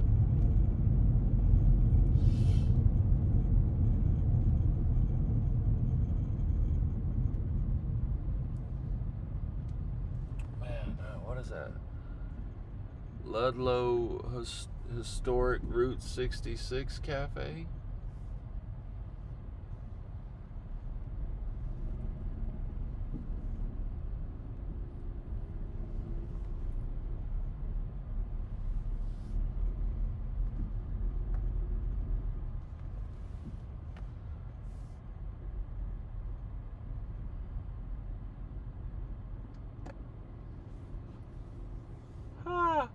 Man, hey, they tripping. They are tripping, guys. Look at this. Look at this crap, dude. Look at this crap. Dude, I don't know if you guys can see the prices right here. But listen, regular unleaded, $7.49. Yeah, you tripping. I'm not getting gas here. Look, I told you guys. That's all they want to do, man. That's all they want to do is price gouge us. Price gouge, price gouge, price gouge, man. I'm telling you. I should have looked up at the sign. They crazy, dude. That's nuts. That is nuts. That is nuts, man. $7.49 a gallon. Look, somebody is sitting over there with their RV too. Like, man, smoked out, bro. You guys are smoked out. Look, we're gonna go. Let's go to this other little gas station over here. Yeah, let's go. They got one more over here. Look, I bet you theirs is the same price over here, competing with each other. What we doing? Hey, man, we gonna go up in here. Look, we need to get us something. That's wow, man. That is nuts, dude. We not getting gas here. We're gonna keep it rolling, y'all. We definitely gonna keep it rolling.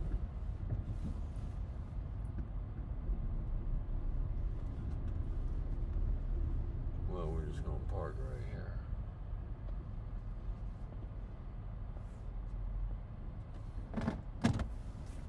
That's crazy. That's crazy. $7.49 a gallon. Let me put this right here.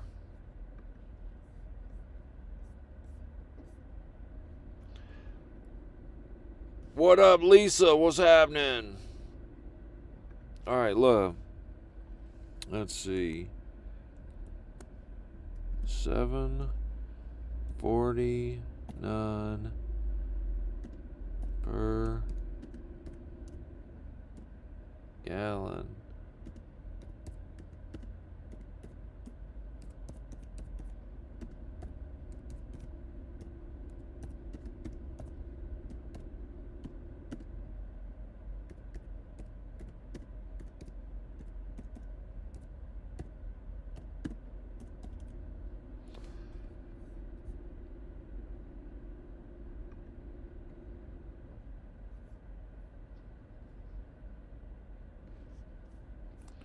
All right, there we go. Just did a little post. Yep. Man, we still got. Let's see here. Let's see what we got for power here. Right?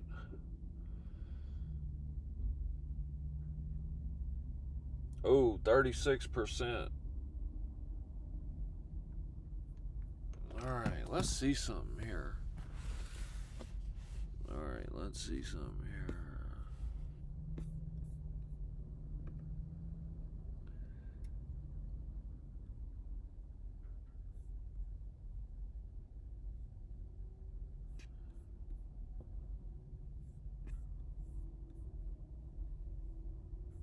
What do we got here?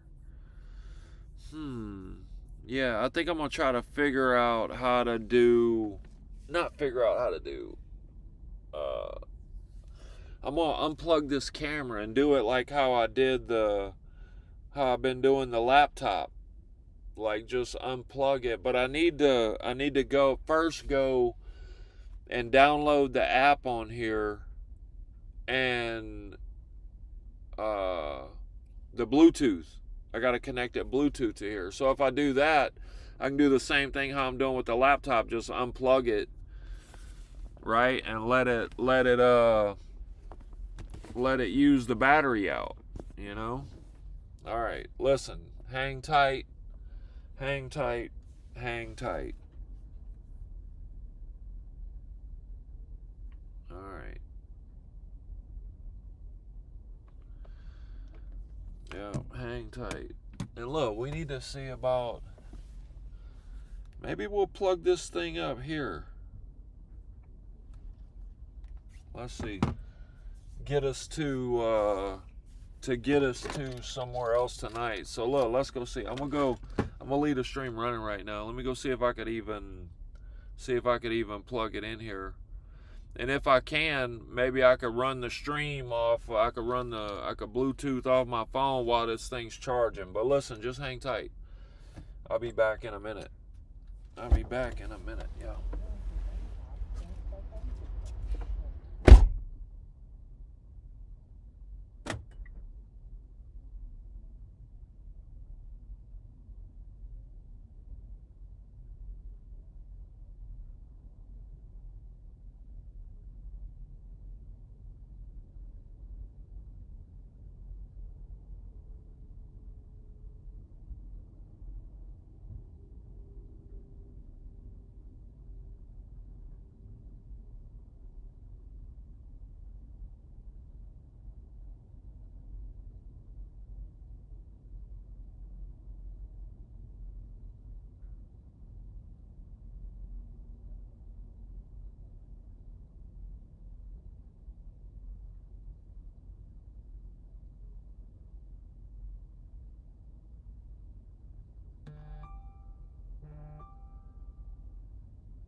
All right, hey, look, I'm gonna shut the stream down right now, and I'm gonna take this thing in there to Dairy Queen and plug it up. There's a Dairy Queen here. I'm gonna plug it up just for like 20 minutes or so.